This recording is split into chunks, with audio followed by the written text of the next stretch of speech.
अस्सलामुअलैकुम वरहमतुल्लाहि वबरकातुहू।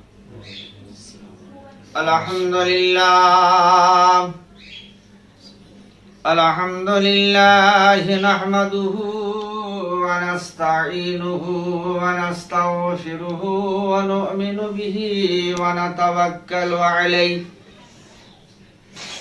व नऊज़ु बिल्लाहि मिन शुरूरि अनफुसिना व मिन सय्यिआति अअमालिना।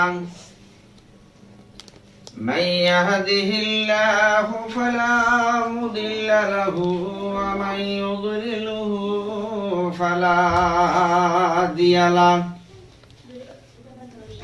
व नशहदु अन ला इलाहा इल्लल्लाहु वहदहु ला शरीका लहु। व नशहदु अन्ना सय्यदना व नबियना व सनदना मौलाना मुहम्मदन अब्दुहु व रसूलुहु अरसलहु बिलहक्कि बशीरन व नज़ीरा व दाइयन इलल्लाहि बिइज़निहि व सिराजन मुनीरा। मा कान मुहम्मदुन अबा अहदिन मिन रिजालिकुम वलाकिन रसूलल्लाहि व खातमन नबिय्यीन। व कान अल्लाहु बिकुल्लि शैइन अलीमा। इन्नल्लाह व मलाइकतहु युसल्लूना अलन नबी। या अय्युहल्लज़ीना आमनू सल्लु अलैहि व सल्लिमू तस्लीमा। अल्लाहुम्मा सल्लि अला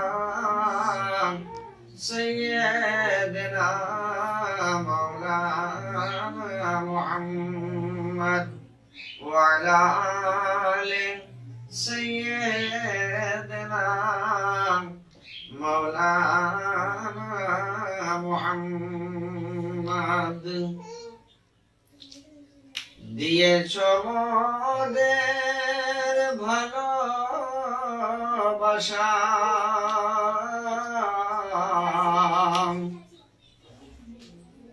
দিয়েছ মোদের ভালোবাসা জ্বালিয়েছ দিনের বাতি আশা করি রোজ হাসরে বড় তোমার সাথী। যাও তুমি ধন্য তাপস যাও তুমি ধন্য তাপস বেহেশতের উদ্যানে বাড়িকে দেখা দিও তুমি রোজা হাসরের ময়দানে। শিশু নবী করিতেন খেলা বড় ভূমির বালুতে। শিশু নবী করিতেন খেলা মরুভূমির বালুতে। আরশ থেকে কাদের গনি দেখতেছে খুশিতে ফেরেশতারা সব জোড়াতে রয় ফেরেশতারা সব জোড়াতে রয় তবে দাড়ি বাহানায় দিন দুনিয়ার বাদশা সেজে তাজেদারে মদিনা আল্লাহুম্মা সাল্লি আলা মুহাম্মাদিন ওয়া আলা আলি মুহাম্মাদ কামা সাল্লাইতা আলা ইব্রাহিম وعلى آل إبراهيم إنك حميد مجيد اللهم بارك على محمد وعلى آل محمد كما باركت على إبراهيم وعلى آل إبراهيم إنك حميد مجيد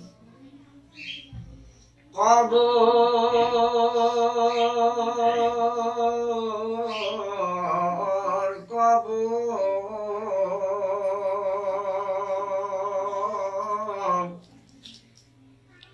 দুনিয়ার কাজ ফেলে রেখে আজ নিতে মোর তব খবর তোমার হেলিয়া প্রাণে জাগে ভাই তোমার হেলিয়া দুরু দুরু কাঁপে বুক মারে কোল হতে কেড়ে নাও তুমি মারে কোল হতে কেড়ে নাও তুমি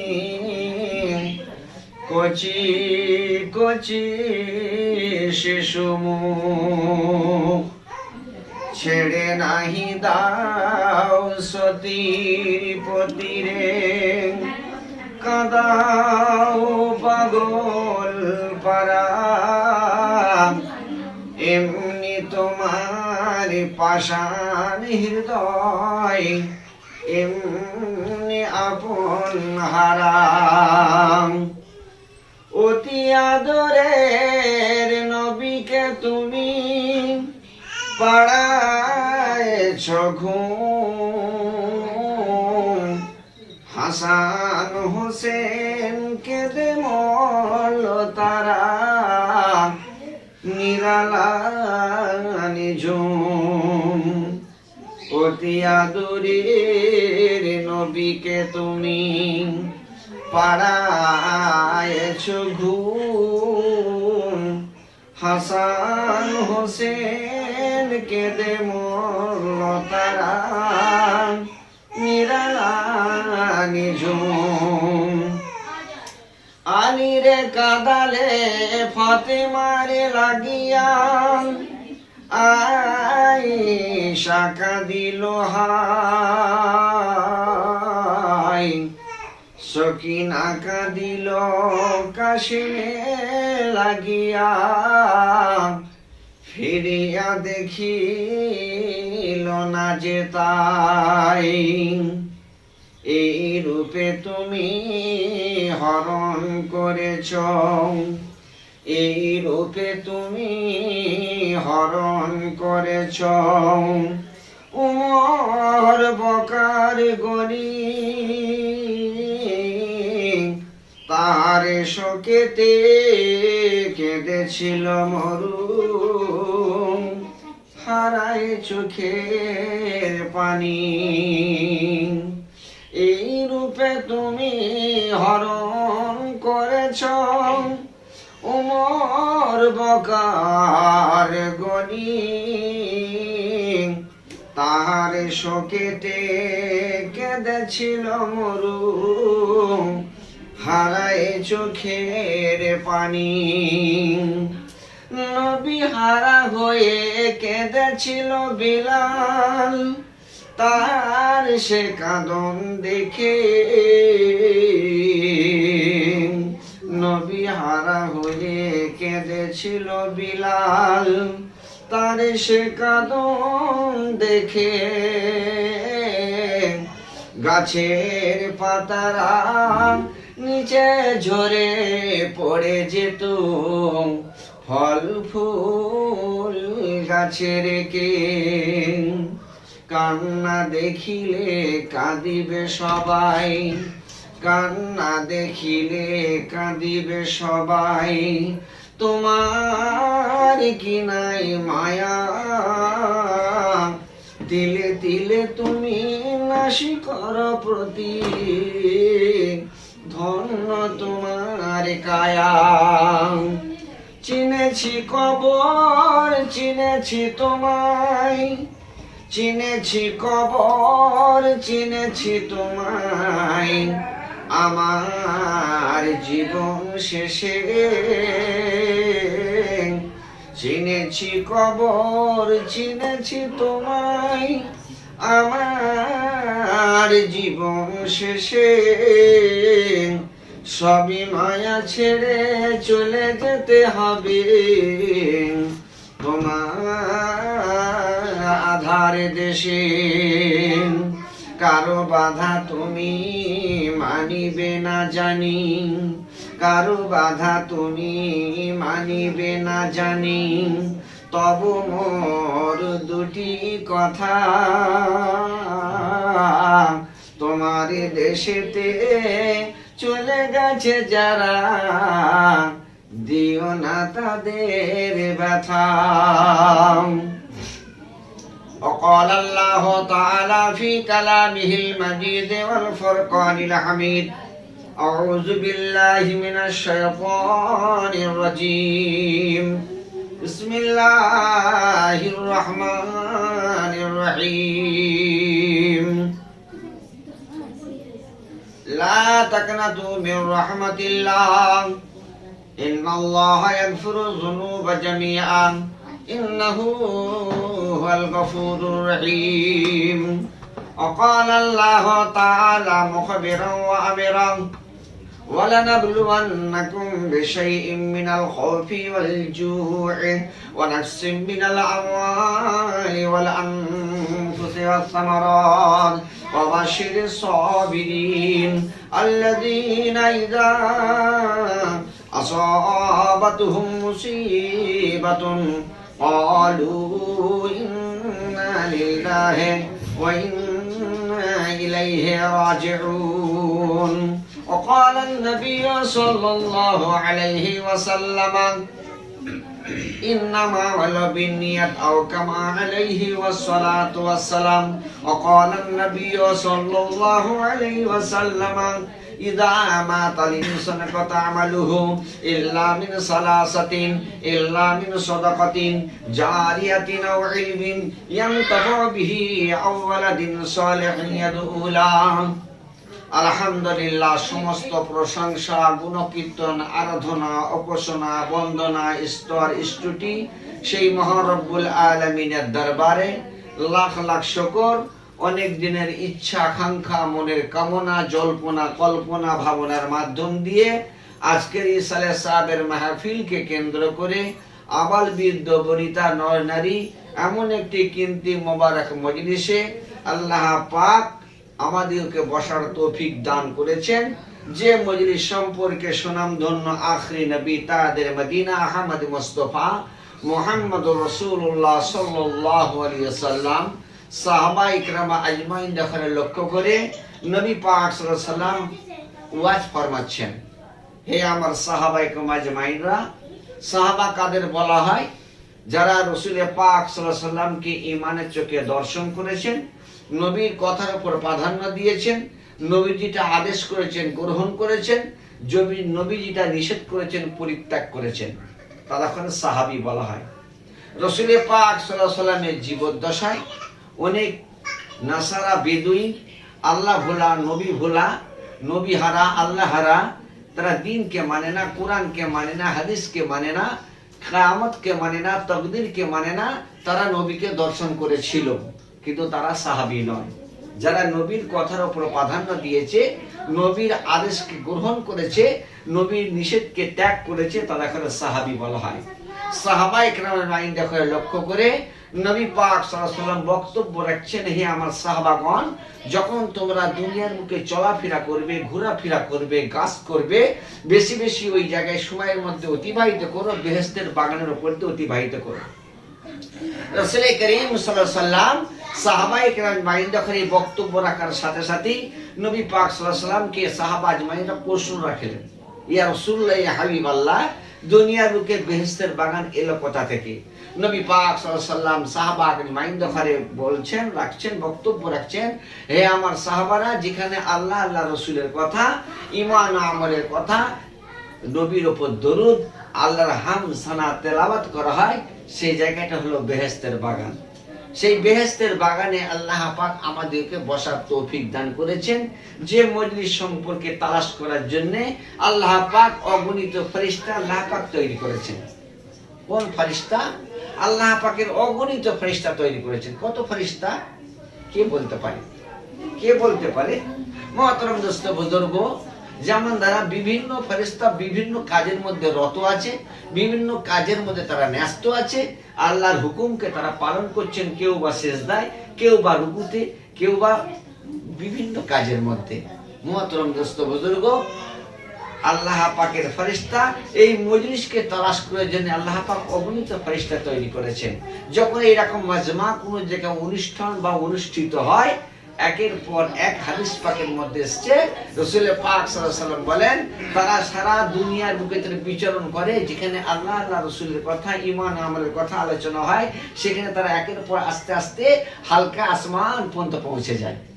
যখন এই মাজমার সমাপ্তি ঘটে যায়, তখন আল্লাহ পাকের দরবারে ফেরেশতারা প্রত্যাবর্তন করে, ফিরে চলে যায়। ফিরে চলে যাওয়ার পর আল্লাহ পাক হাকিমুল হাকিমিন, সবকিছু ওয়াকিফল হওয়া সত্ত্বেও ফেরেশতা মণ্ডলী যখন লক্ষ্য করে বলে, হে আমার ফেরেশতারা, তোমরা কোথায় ছিলে বা কোথায় গিয়েছিলে বলো। ফেরেশতারা প্রশ্নের উত্তর দিয়ে থাকে, পরওয়ারদিগার বিনিয়াজ মাওলা, অমুক জায়গায়, অমুক গ্রামে, অমুকের বাড়িতে, অমুক স্থানেতে তোমার কথা, তোমার নবীর কথা, জান্নাত জাহান্নামের কথা আলোচনা হচ্ছিল।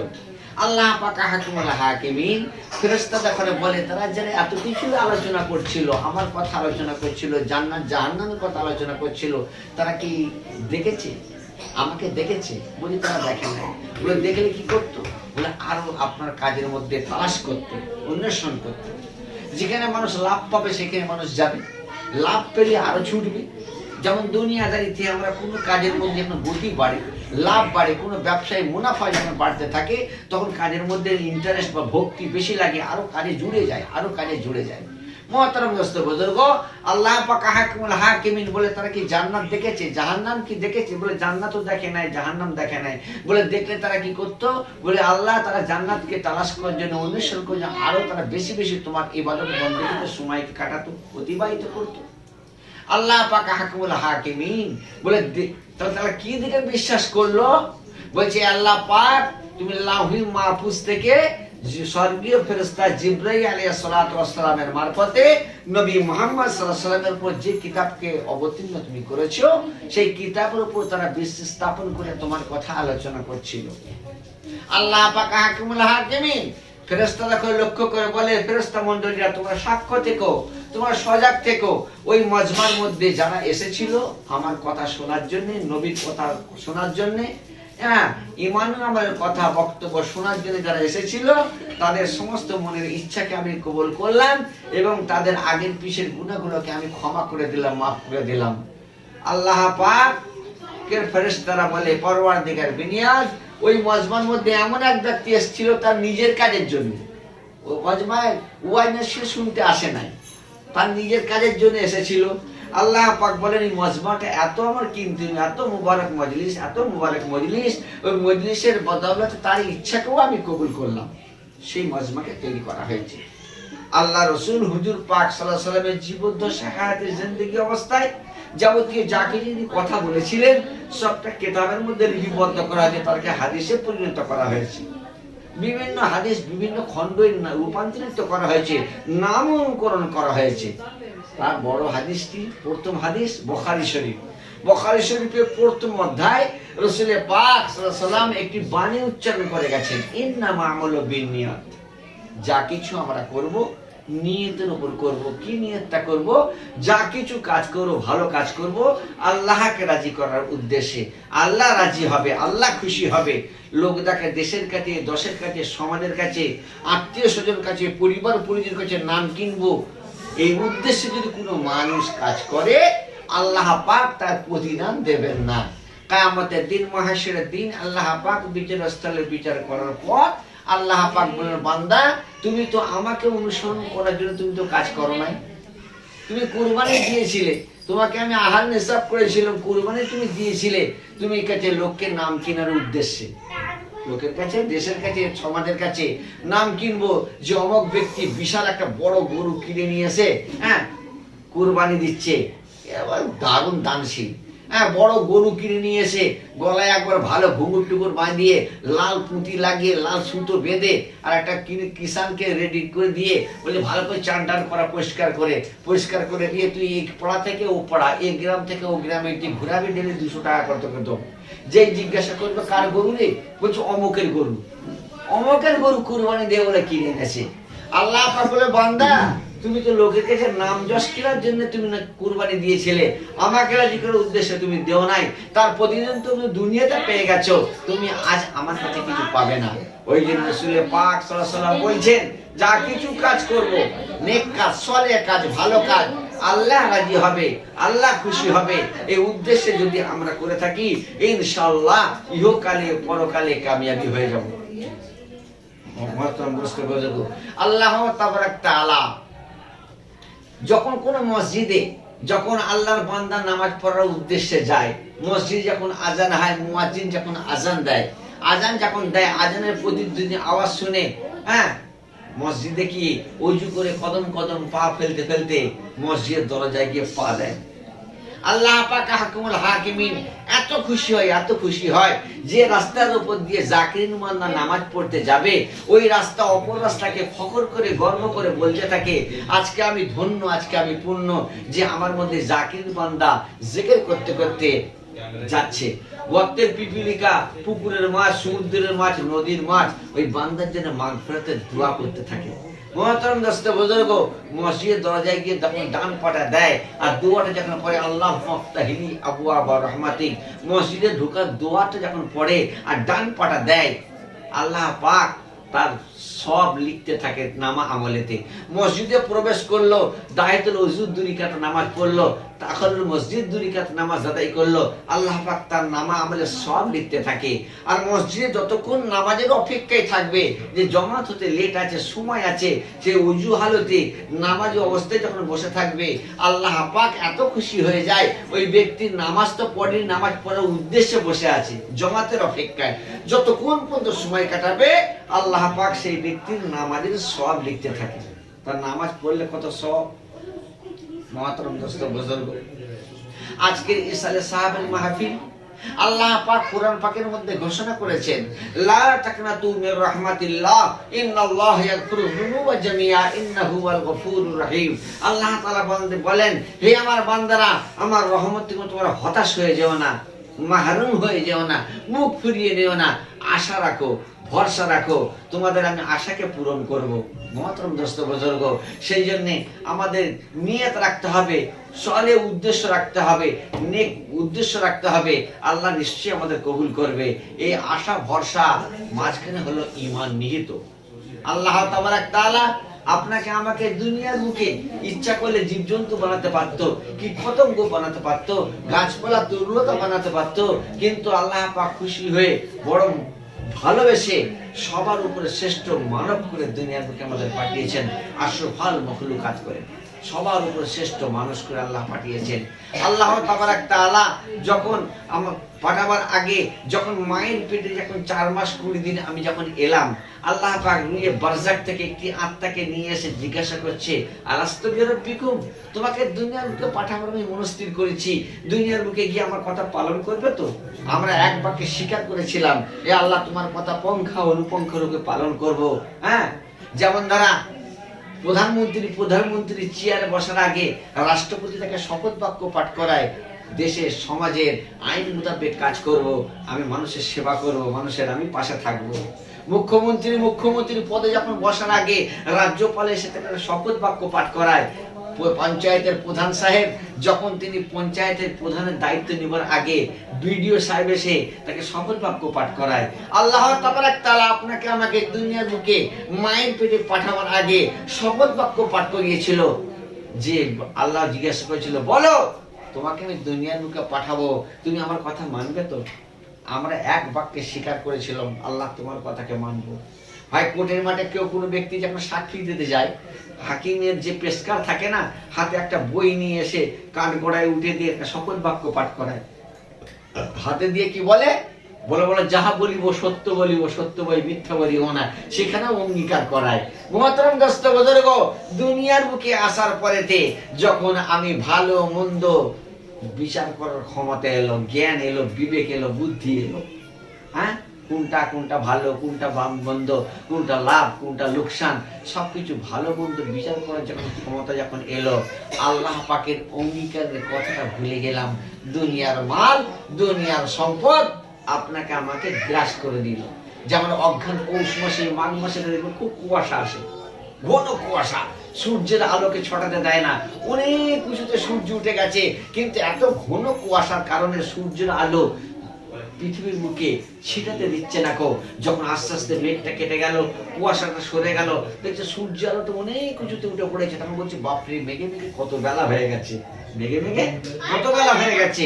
মুহতারাম দোস্ত বুজুর্গ, দুনিয়ার মাল, দুনিয়ার সম্পদ আপনাকে আমাকে গ্রাস করে নিয়েছে, কিন্তু যারা আল্লাহকে মানে, যারা আল্লাহ রসুলকে মানে, জান্নাতের কথা আশা রাখে, জাহান্নামের ভয় খায়, কিয়ামতের কথা স্মরণ হয়, হাসরের ময়দানের কথা স্মরণ হয়, মিজানের কথা তাদের অন্তরে করে দাগ দিতে থাকে, হ্যাঁ, আর কবরের আযাবের কথা মনে পড়ে, তারা রাতের ঘুমকে হারাম করে দেয়। হ্যাঁ, মানুষ লেপ কাটা টেনে অজ্ঞান পৌষ মাসেতে ব্ল্যাঙ্কেট টেনে শুয়ে থাকে, কিন্তু আল্লাহর ওই পরেশগার বান্দা, মুত্তাকি বান্দা ঘুমাতে পারে না। রাতে অন্ধকারেতে ঠান্ডা পানিতে ওযু করে কদম কদম পা ফেলতে ফেলতে আল্লাহ পাকের সবচেয়ে উৎকৃষ্ট জায়গা, নবী বলেছেন সবচেয়ে উৎকৃষ্ট জায়গা আল্লাহর দরবারে হচ্ছে মসজিদ, আর সবচেয়ে নিকৃষ্ট জায়গা হলো বাজার, এটা নবী বলেছে। হ্যাঁ, সবথেকে পৃথিবীর মধ্যে উৎকৃষ্ট জায়গা হলো মসজিদ, আর সবচেয়ে নিকৃষ্ট জায়গা হলো বাজার। কিন্তু ভাই, মসজিদে যখন আল্লাহ নেককার বান্দা তাহাজ্জুদের নামাজ, তারপরে কি হলো সালাতুত তাসবির নামাজ আদায় করার পরেতে আল্লাহ পাকের দরবারে হাত উঠিয়েছে আর বলছে, আস্তাগফিরুল্লাহ রব্বি মিন কুল্লি যামবিন ওয়া আতুবু ইলাইহি।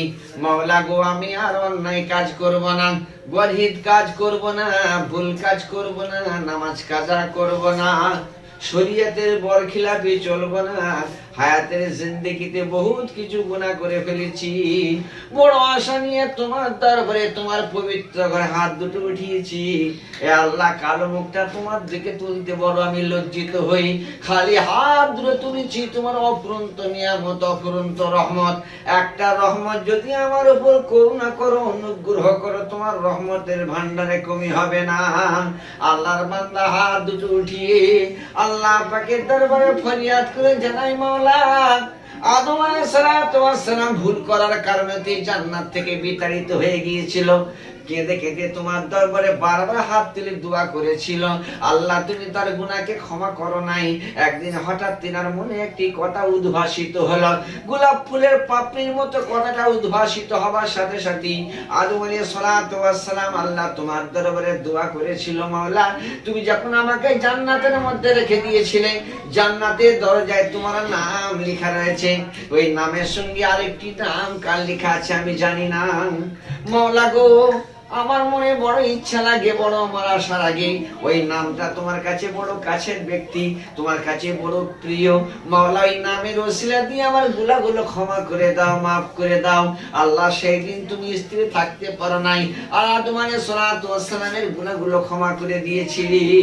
মাওলা গো, আমি গুনাহগার বান্দা, তোমার দরবার হাত উঠিয়েছি, ওই নবীর উম্মত আমি, যে নবীকে তুমি মহব্বত করো, ভালোবাসো, নবী মুহাম্মদ সাল্লাল্লাহু আলাইহি ওয়াসাল্লামের ওসিলা দিয়ে তোমার দরবারে হাত দুটো উঠিয়েছি। আল্লাহ তুমি আমার বিগত জীবনগুলো ক্ষমা করে দাও, মাফ করে দাও। আল্লাহর বান্দা দোয়া করতে করতে রাতের অন্ধকারে চোখের কোণে এক ফোঁটা যখন পানি এসে যাবে, আল্লাহ পাক হাকিমুল হাকিমিন ফেরেশতা মণ্ডলী দেখে বলবে, আমার ফেরেশতা মণ্ডলীরা যাও যাও, আমার নেককার বান্দা আমার ভয়েতে চোখের পানি ঝরাচ্ছে, ওই পানিটা যেন জমিনের বুকে যেন না পড়ে, জান্নাত থেকে রেখাবি নিয়ে যাও, বাটি নিয়ে যাও, সংরক্ষণ করে পানিটা সংরক্ষিত করে রেখে দাও। ওই আল্লাহ নেককার বান্দা, পরেশগার বান্দাকে আল্লাহ পাক হাকিমুল হাকিমিন নবী দেখরে পরীক্ষা করেছে, রাসূল দেখরে পরীক্ষা করেছে।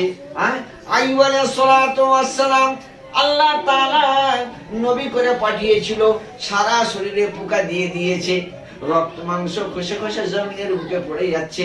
দেশের লোক, দোষের লোক, সমাজের লোক আলোচনা করলো সংক্রান্ত রোগ, রোগে ছড়িয়ে পড়বে, মানুষের ক্ষতি হবে, গ্রাম থেকে বিতাড়িত করে দাও, বাড়িয়ে দাও, তফাৎ করে দাও, সরিয়ে দাও। আইয়ুব আলাইহিস সালাতু ওয়াস সালামকে গ্রাম থেকে বহু দূরে বিতাড়িত করে দেয়া হলো। জমির শরীরের মধ্যে থেকে পোকাগুলো জমিনের বুকে যখন ঝরে পড়ে যাচ্ছে, আইয়ুব আলাইহিস সালাতু ওয়াস সালাম আল্লাহর মখলুকাত পোকাগুলোকে হাতে তুলে দিয়ে বলছে, আল্লাহ মখলুকাত কোথায় তুই যাবি, আরামের সঙ্গে খাচ্ছিস, আমার শরীর থেকে চলে যাচ্ছি, ঢুকে যা, শরীরের মধ্যে প্রবেশ কর। আল্লাহ ওই ক্ষত বিখ্যাত শরীর অবস্থায়, বড় ক্লান্ত পরিশ্রান্ত অবস্থায় আল্লাহ পাকের দরবারে আইয়ুব আলাইহিস সালাতু ওয়াস সালাম আল্লাহ পাকের দরবারে ফরিয়াদ করে জানাচ্ছে, মাওলা তুমি যাতে রাজি আমি তাতে রাজি, তুমি যাতে খুশি আমি তাতে খুশি।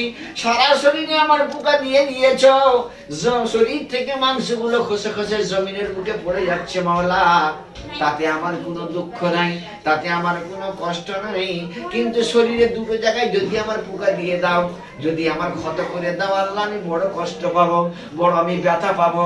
আমার হাতে যদি তুমি পোকা দিয়ে দাও, হাতে যদি আমার মাংসগুলো খসে যদি পড়ে যায়, মাওলা তোমার দরবারে হাত তুলে আমি দোয়া করতে পারবো না। ঠোঁটে যদি আমার পোকা দিয়ে দাও, আমার মুখের মধ্যে পোকা দিয়ে দিলে, আমার জিভের মধ্যে পোকা দিয়ে দিলে, আল্লাহ তোমার নামে আমি তাসবিহ পড়তে পারবো না।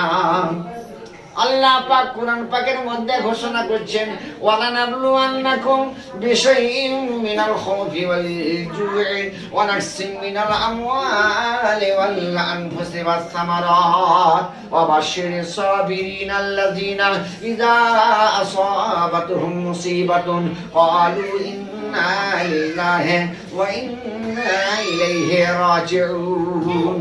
আল্লাহ তাবারাক তাআলা বিভিন্ন পদ্ধতিতে, বিভিন্ন কায়দায় আপনাকে আমাকে পরীক্ষা নেবে। কি পরীক্ষা নেবে? ওয়ালানা বুলওয়ান্নাকুম বিশাইইন মিনাল খাউফ, আল্লাহ যে তোমাদের ভয় দেখিয়ে আমি পরীক্ষা নেব। ভয় দেখাবো বিভিন্ন পদ্ধতিতে। কিছুদিন আগে মানুষ ভয়ের সসঙ্গিত এনআরসি, এনআরসি নিয়ে পাগল, কাগজ ঠিক করতে ছুটছে অনলাইনেতে, আমার বাপের পুরুষ, দাদুর পুরুষ, অমুক পুরুষ, ভোটার কার্ড ঠিক আছে কিনা, আধার কার্ডের নামটা ঠিক আছে কিনা, প্যান কার্ডের নামটা ঠিক আছে কিনা, কারেন্টের যে কানেকশনটা নিয়েছি ওটা আমার ঠিক আছে কিনা, ড্রাইভারের লাইসেন্সটা আমার ঠিক আছে কিনা, সব অ্যাডজাস্ট ঠিক আছে কিনা, স্প্রিংগুলো ঠিক আছে কিনা।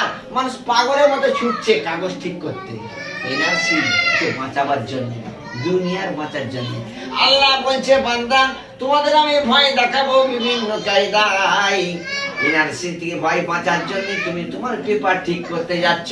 আল্লাহ বলছে বান্দারে তোমার কর্মজীবনের জীবনীটাকে তুমি কি ঠিক করতে পেরেছো, কি তুমি ভেবেছো? আমার কর্মজীবনটাকে ঠিক পরিবর্তন করতে পেরেছি কি? এনআরসির পেপার ঠিক করতে যাচ্ছি, আমি কোন পথে হাঁটছি, কোন পথে চলছি, কি করছি না করছি কোনোদিন আমি ভাবিনি, চিন্তা ফিকির করিনি কো। একটা দোকানদার সকাল 8টার সময় দোকান খোলে আর রাত 9টার সময় দোকানে তালা চাবি লাগায়। সারাদিনে দৈনন্দিন কত টাকা কেনা হলো, কত টাকা মাল বেচা কেনা হলো, কত মাল স্টকে ছিল, কত মাল স্টকে বিক্রি হয়েছে, কত স্টকে রইলো। যে দোকানদার হিসাব জানে না, যে দোকানদার হিসাব জানে না, অঙ্ক বোঝে না, তার কারবার কি হবে? চাবি তালা পড়ে যাবে, দোকান তার চলবে না কো। কেন? তার হিসাব অঙ্ক যে না জানলো, হিসাব যদি না জানলো, তার কারবার আস্তে আস্তে আস্তে আস্তে ডাউন হয়ে যাবে।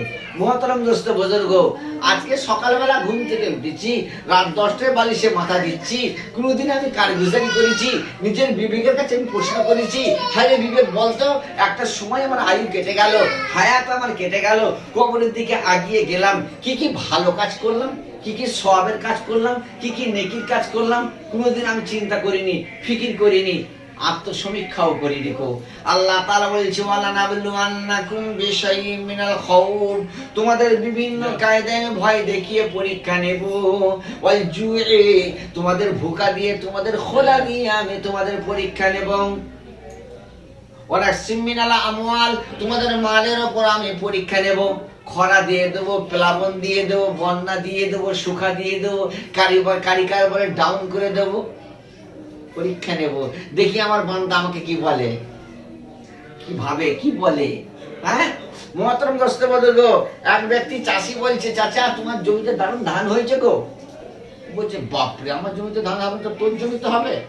চায়ের দোকানে বসে গল্প হচ্ছে, চাষি মহলের লোক গল্প করছে, বলছে আরে পন্থানগরে শোধন করা বীজ নিয়ে এসেছি, হ্যাঁ সুন্দর করে বীজ পরিচর্যা করেছি, শোধন করে আমি ফেলেছি, জমিতে সার দিয়েছি, 3বার 4বার ওষুধ দিয়েছি, তারপরে বিভিন্ন ভিটামিন দিয়েছি, তারপরে হচ্ছে যাতে পোকা টোকা না লাগে তার জন্য আমি স্প্রে করেছি। দেখে নিবি 14 বস্তা বিঘে ধান দেখতে হবে না গো। হিসাব লাগিয়ে দিল চায়ের দোকানে বসিয়ে।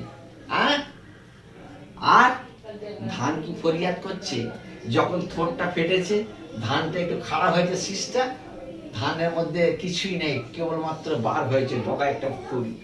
আল্লাহ পাকের দরবারে ফরিয়াদ করে জানাচ্ছে, মাওলা তোমার হুকুম অনুযায়ী দুনিয়ার বুকে ভূমিষ্ঠ হয়েছি, আল্লাহ তুমি আমার মধ্যে কি মতি দান করো। আল্লাহ তাআলা বলে বান্দারে, যখন রাত্রি নিদ্রায় তোমরা বিভোর হয়ে যাও, আমি আল্লাহ ঘুমাই না। রাতের অন্ধকারে আকাশ পথে বিন্দু বিন্দু শিশির বর্ষণ করে ধানের ডগার মধ্যে 1 ফোঁটা আমার কুদরতে পানিটা প্রবেশ করে আমার কুদরতেই আর প্রুফ করে দিই, সেইখানে দুধে পরিণত হয়, দুধে পরিণত হওয়ার পর চালে পরিণত হয়। আর তুমি বলছো আমি 14 বস্তা আমি কেটে নেবো? হ্যাঁ, আমি রাত্রে সাইক্লোন দিয়ে দেবো, ঝড় দিয়ে দেবো, তুফান দিয়ে দেবো, বড় তুষারপাত আরম্ভ করে দেবো, দেখি তোমার কি ক্ষমতা আছে একটা ধান থেকে চাল গজাতে পারো? বুঝিয়ে দেখো না একটা। হ্যাঁ, আমরা বলছি এটা আমি করেছি, এটা ঘর আমারই, বাড়ি আমার, গাড়ি আমার, ব্যবসা আমার, দোকান আমার, কারিগর আমার, সব আমার। আল্লাহ বলছে যা কিছু করেছো আমার নিয়ে করেছো, তোমরা কিছু করতে পারবে না। এলিগেন্ট কোম্পানি রড, হ্যাঁ ভীষণ বড় বড় অ্যাড দিচ্ছে, বলছে সবাই জেনে তাই কেনে। হ্যাঁ, বড় বড় তারকা দেখরা নিয়ে এসে অ্যাড দিচ্ছে, যারা কিছুই বোঝে না রডে, তারা তার মনে হচ্ছে ক্রিকেটের বলের মর্যাদা বোঝে, ব্যাটের মর্যাদা বোঝে, রডের মর্যাদা কি বোঝে? মানুষকে বোকা বানিয়েছে। তারকারা কোটি কোটি কোটি টাকা নিয়ে অ্যাড দিচ্ছে আর বড় বড় হোর্ডিং লাগাচ্ছে। আর এলিগেন্ট কোম্পানি কি বলছে? যে সবাই চেনে তাই কেনে। আমার রড এত মজবুত, ভূমিকম্পের সঙ্গে লড়াই করার ক্ষমতা রাখি, ক্র্যাক করতে পারবে না। হ্যাঁ, আমরা অ্যাড দেখে কি কোম্পানির রডটাকে নিয়ে আমরা কি করলাম? ব্যবহার করলাম। আল্লাহ তাআলা বলছে বান্দা, রড তো এলিগেন্ট কোম্পানি বানিয়েছে, র মেটেরিয়ালটা কার? ওটা তো আমার, ওটা তো খনিজ সম্পদ, ওটা তো আমার কুদরত, তোমরা কিছু বানাতে পারবে না, যা কিছু আমাকে নিয়ে বানিয়েছো। ইট কোম্পানি দেখো নি, বড় বড় বড় বলছে আমার ইট খুব ভালো, নুনা লাগবে না, অমুক লাগবে না, তমক লাগবে না, ইত্যাদি ইত্যাদি। আল্লাহ বলছে তোমার ইটটা তুমি বানিয়েছো, কিন্তু রওয়াটা মাটিটা কার? ওটা তো আমার, তোমার নয়। ওই যে ইটটাকে পুড়িয়েছো, কয়লাটা ওটা তুমি বানিয়েছো, ওটা তো আমার কুদরত, ওটা খনিজ সম্পদ, ওটা তো আমার, ওটা তো আমার নিয়ামত। তুমি কিছু বানাতে পারোনি কো, তুমি নিজেই তুমি বানাতে পারোনি, তুমি নিজেই তুমি বানাতে পারোনি কো। যা কিছু বানিয়েছি আমি বানিয়েছি, যা কিছু করেছো আমার নিয়ে করেছো। মহতরম দোস্ত বুজুর্গ, আল্লাহ তাবারাক তাআলা তাহলে ভুকা দিয়ে, ক্ষুধা দিয়ে, প্লাবন দিয়ে, খরা দিয়ে, বড় বড় মুসিবত দিয়ে আপনাকে আমাকে পরীক্ষা নেবে। লাস্টে কি পরীক্ষা নেবে? নবী যখন আল্লাহ পরীক্ষা করেছে, আপনাকে আমাকে পরীক্ষা করবে না? এবার কি পরীক্ষা নিচ্ছে? বলছে আমি আল্লাহ কি পরীক্ষা নেব? 15 বছরের ছেলেকে নিয়ে নেব, 50 বছরের বাপকে রেখে দেবো। 15 বছরের ছেলেকে আমি নিয়ে নেব, 50 বছরের বাপকে রেখে দেব। দেখি তুমি কি বলো। আল্লাহ কি গো তোমার বিচার? আমি থাকতে আমার ছেলেকে নিলে কেন? না বলে আল্লাহ তুমি যা করেছো আলহামদুলিল্লাহ। বলছে একটাই ছেলে আমাদের দেশেতে, সেখানেতে লেখা থাকে অটোর পিছনে আমরা দুজন আমাদের একজন। অটোর পিছনে লেখা আছে আমরা দুজন আমাদের একজন। হ্যাঁ, বলছে সংসার যদি সুখের চাও একের বেশি অধিক নয়, সংসার যদি সুখের চাও একের অধিক বেশি নয়। আল্লাহ বলছে আমাদের ব্যবস্থা নি করছি। আর টাকা টাকা, কত টাকা, বিশাল কারবারি, বিশাল টাকাওয়ালা, বিশাল টাকাওয়ালা, কোটি কোটি টাকা বানিয়েছে কার জন্য? ছেলের জন্য, ছেলে সুখে থাকবে।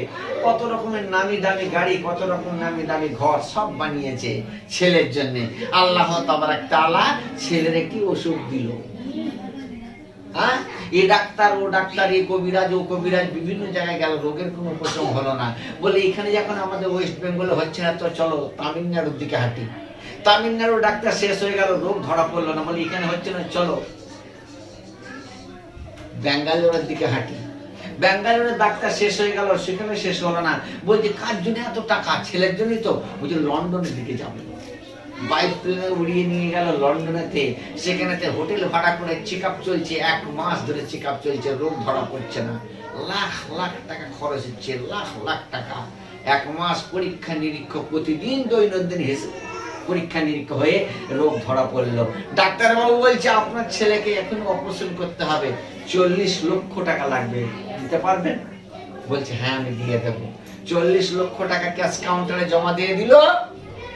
আর একটা ফর্ম নিয়ে এসে ছেলের পিতাকে হাতে দিয়ে বলছে এখানটা সিগনেচার করো। বলছে কেন গো? বলছে এখানটা লিখুন নো অবজেকশন। দেখুন এটা আইন, এটা ধারা। আপনার ছেলেকে অপারেশন করা হবে, এখনই ওটিতে নিয়ে যাওয়া হবে। আপনার ছেলে অপারেশন করতে সময় লাগবে 5.5 ঘন্টা। 5.5 ঘন্টা অপারেশন করা হবে। যদি কোনো কারণবশত কিছু বিভীষিকা এসে পৌঁছে যায়, তার জন্য হসপিটাল, নার্সিং হোম, ডাক্তার কর্তৃপক্ষ কেউই দায়ী থাকবে না, দায়ী আপনি নিজে থাকবেন। নো অবজেকশন লিখুন, না দাবি লিখতে হবে। ছেলের পিতা কলমটা ধরে, পেনটা ধরে, চোখের পানি অজানা নয় ঝরিয়ে ঝরিয়ে, শূন্যস্থান জায়গাটা চিনতে পারেন না, কোনখানটা সিগনেচার করবে, কোনটা সই করে দেবে। কোন রকমের চোখের পানি মুছে, কোন রকমের সিগনেচার করে দেবার পর ছেলেকে নিয়ে যাচ্ছে ওটির দিকে। বাপ ছেলের দিকে তাকায়, ছেলে বাপের দিকে তাকায়। ওটির মধ্যে নিয়ে যা হলো, ওটির বাইরে ছেলের পিতা ওই চেয়ারে বসে বসে অঝন্যে চোখের পানি ঝরাচ্ছে। 5.5 ঘন্টা অপারেশন হবার পরেতে ডাক্তার বাবু ওটি থেকে বার হওয়ার পর ছেলের পিতা হাত ধরে জোর করে বলছে ডাক্তার বাবু বলুন আমার ছেলেকে আপনি অপারেশন করলেন, কেমন আছে? আপনি একবার সংবাদটা দেন, আমার বুকটা বড় দুরুতাজা হয়ে যাবে। ডাক্তার বাবু কথা বলে না, বাকশক্তি রহিত আঙুলটা উপর দিকে ওঠায়। ডাক্তার বাবু বলতে থাকে আপনার ছেলেকে আমি অপারেশন করেছি, আমার দায়িত্ব আমি পালন করেছি। যে আপনাকে আমাকে সারা ভূমণ্ডল তৈরি করেছেন, যে বাঁচানেওয়ালা, মাননেওয়ালা, বিপদের কথাটা সেই ব্যক্তির কাছে আপনি একটু ডায়াল করুন, সেই ব্যক্তিকে আপনি অন্বেষণ করুন, সেই যে ব্যক্তিকে আপনি জানিয়ে দেন। এর বেশি আমার কিছু করার ক্ষমতা নাই। কিছুক্ষণ পরে খবর আসে, কিছুক্ষণ পরে সংবাদ আসে, তোমার ছেলে ইহ জগতে নাই, পর জগৎ গমন করেছি। আল্লাহ বলছে ওয়ালানাবলুওয়ান্নাকুম বিশাইইন মিনাল খাউফি ওয়াল জু'i ওয়া নাকসিম মিনাল আমওয়ালি ওয়াল আনফুসি ওয়াস সামারাত ওয়া বাশশিরিস সাবিরিনা আল্লাযীনা ইযা আসাবাতহুম মুসিবাতুন ক্বালু ইন্না লিল্লাহি ওয়া ইন্না ইলাইহি রাজিউন। আল্লাহ তাআলা আপনাকে আমাকে পরীক্ষা করবে। নবী রাসূল পয়গম্বর করে আল্লাহ তাআলা পরীক্ষা করেছেন। জাকারিয়া আলাইহিস সালাতু ওয়াস সালাম নবী, আল্লাহ রাসূল, দিন প্রচার করার জন্য, হেদায়েতের বাণী মানুষের কাছে প্রচার করার জন্য, দিনের আল্লাহর কথা, নবীর কথা প্রচার করার জন্য নবী করে পাঠিয়েছে জাকারিয়া আলাইহিস সালাতু ওয়াস সালাম। জাকারিয়া আলাইহিস সালাতু ওয়াস সালাম তিনার কওমরা তিনার উপর শত্রুতা করতে লাগলো, নিজের জীবন বাঁচাবার জন্য পালিয়ে যাচ্ছে, রক্ষা করার, জীবন বাঁচাবার জন্য। শত্রুর পক্ষ পিছনে ধাওয়াই করেছে। জাকারিয়া আলাইহিস সালাতু ওয়াস সালাম নিজের জীবন বাঁচার উদ্দেশ্যে গাছকে গিয়ে বলছে, নবীদের তো মাজেজা রয়েছে না, গাছে একটা প্রকাণ্ড গাছের কাছে গিয়ে বলছে, গাছ তুই দ্বিখণ্ডিত হয়ে যা, দ্বিখণ্ডিত হয়ে যা।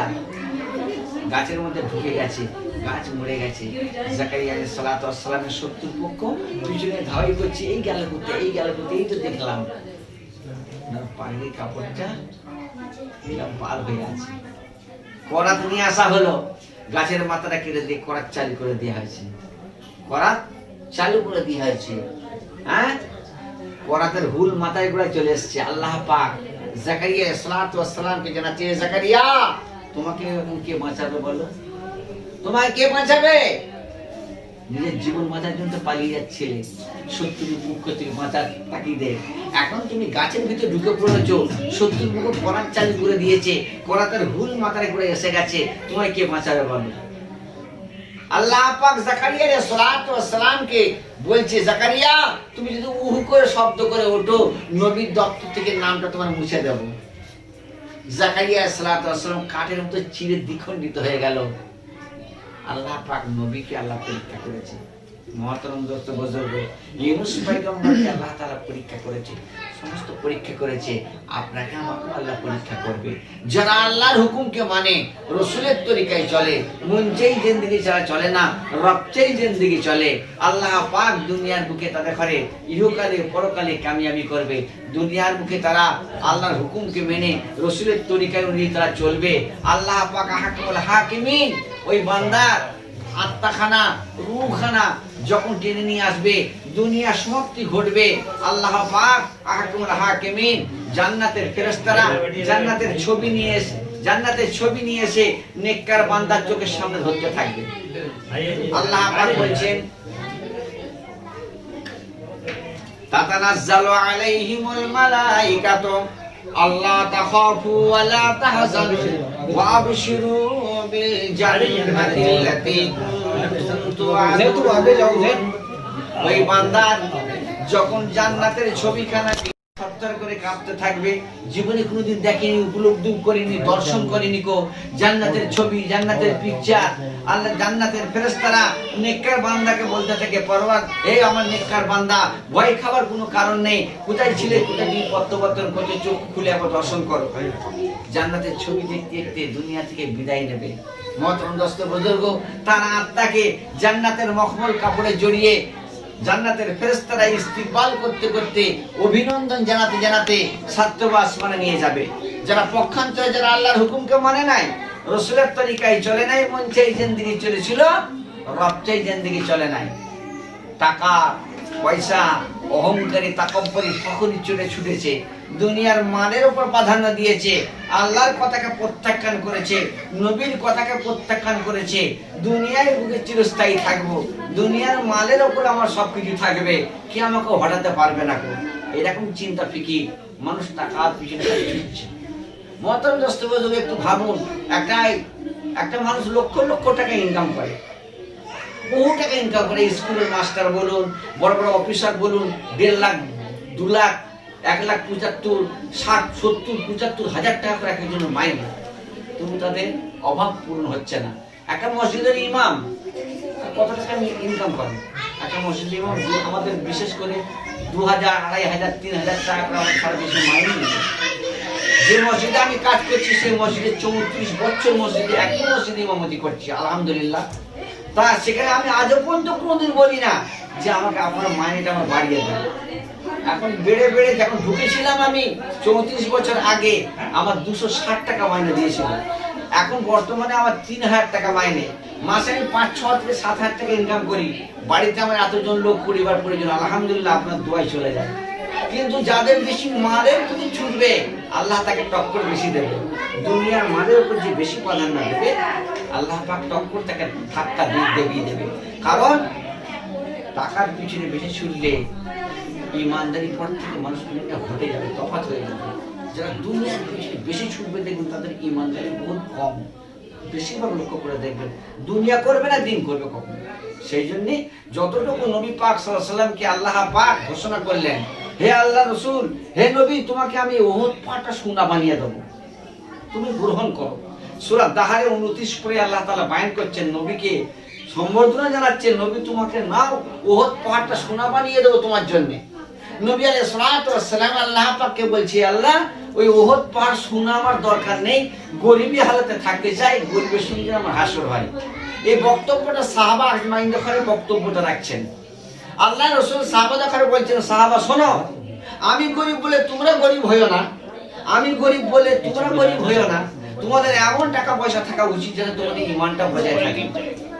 টাকা পয়সা না থাকলে মানুষ পাল্টি যেতে পারে, ঈমান হারাও হয়ে যেতে পারে, এমন বিপদগামী কাজ করে ফেলবে, মান সম্মান ইজ্জত সব চলে যাবে এই পয়সার জন্য। সেই এতটুকু পয়সা আমাদের থাকা দুনিয়ার দরকার যতটুকু আমার প্রয়োজন মিটে যাবে, আলহামদুলিল্লাহ। মহতরম দোস্ত বুজুর্গ, যে কথা বলছিলাম, যারা আল্লাহর হুকুমকে মানে নাই, রসুলের তরিকে চলে নাই, দুনিয়া দুনিয়া দুনিয়া করে পাগল, সেই সময় আলাইহিস সালাতু ওয়াস সালাম এসে হাজির হয়েছে তার আত্মাকে নিয়ে যাওয়ার জন্য। যেমন বাদশাহ সেকেন্দার, আল্লাহ পাক বিশাল মাল দিয়েছিল, বিশাল ধনী, তার রাজকীয় ব্যাপার, একটা দেশের বাদশাহ, তার কত কি, তার অভাব তো কিছু নেই। বাদশাহ সেকেন্দারের পরিবার পরিজনকে দেখভালের জন্য, চিকিৎসার জন্য বড় বড় হেকিম কবিরাজকে পয়সা দিয়ে মাইনে দিয়ে রাখতো। বাদশাহ সেকেন্দারের যখন অসুখ হলো, তো রোগে আক্রান্ত হয়ে গেছে, তেনার কল করা হলো, তেনারা এলেন, পরীক্ষা নিরীক্ষণ ডায়াগনোস করে ওষুধ দিচ্ছে না। বাদশাহ সেকেন্দারকে ওষুধ সেবন করানো হচ্ছে, খাওয়ানো হচ্ছে, কিন্তু রোগ ভালো হচ্ছে না। দুঃখ করে উনি বলছেন যে তোমরা এমন ওষুধ দিচ্ছ যে আমার রোগ ভালো হচ্ছে না।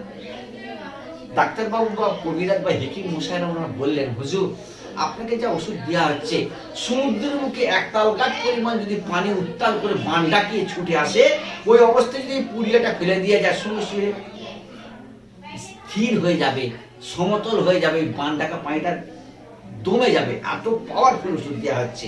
আপনার যা অসুখ হয়েছে, পৃথিবীর কোনো এমন ডাক্তার ওঝা কেউ পর্যন্ত তৈরি হয়নি যে আপনার রোগটা ভালো করে দিতে পারে।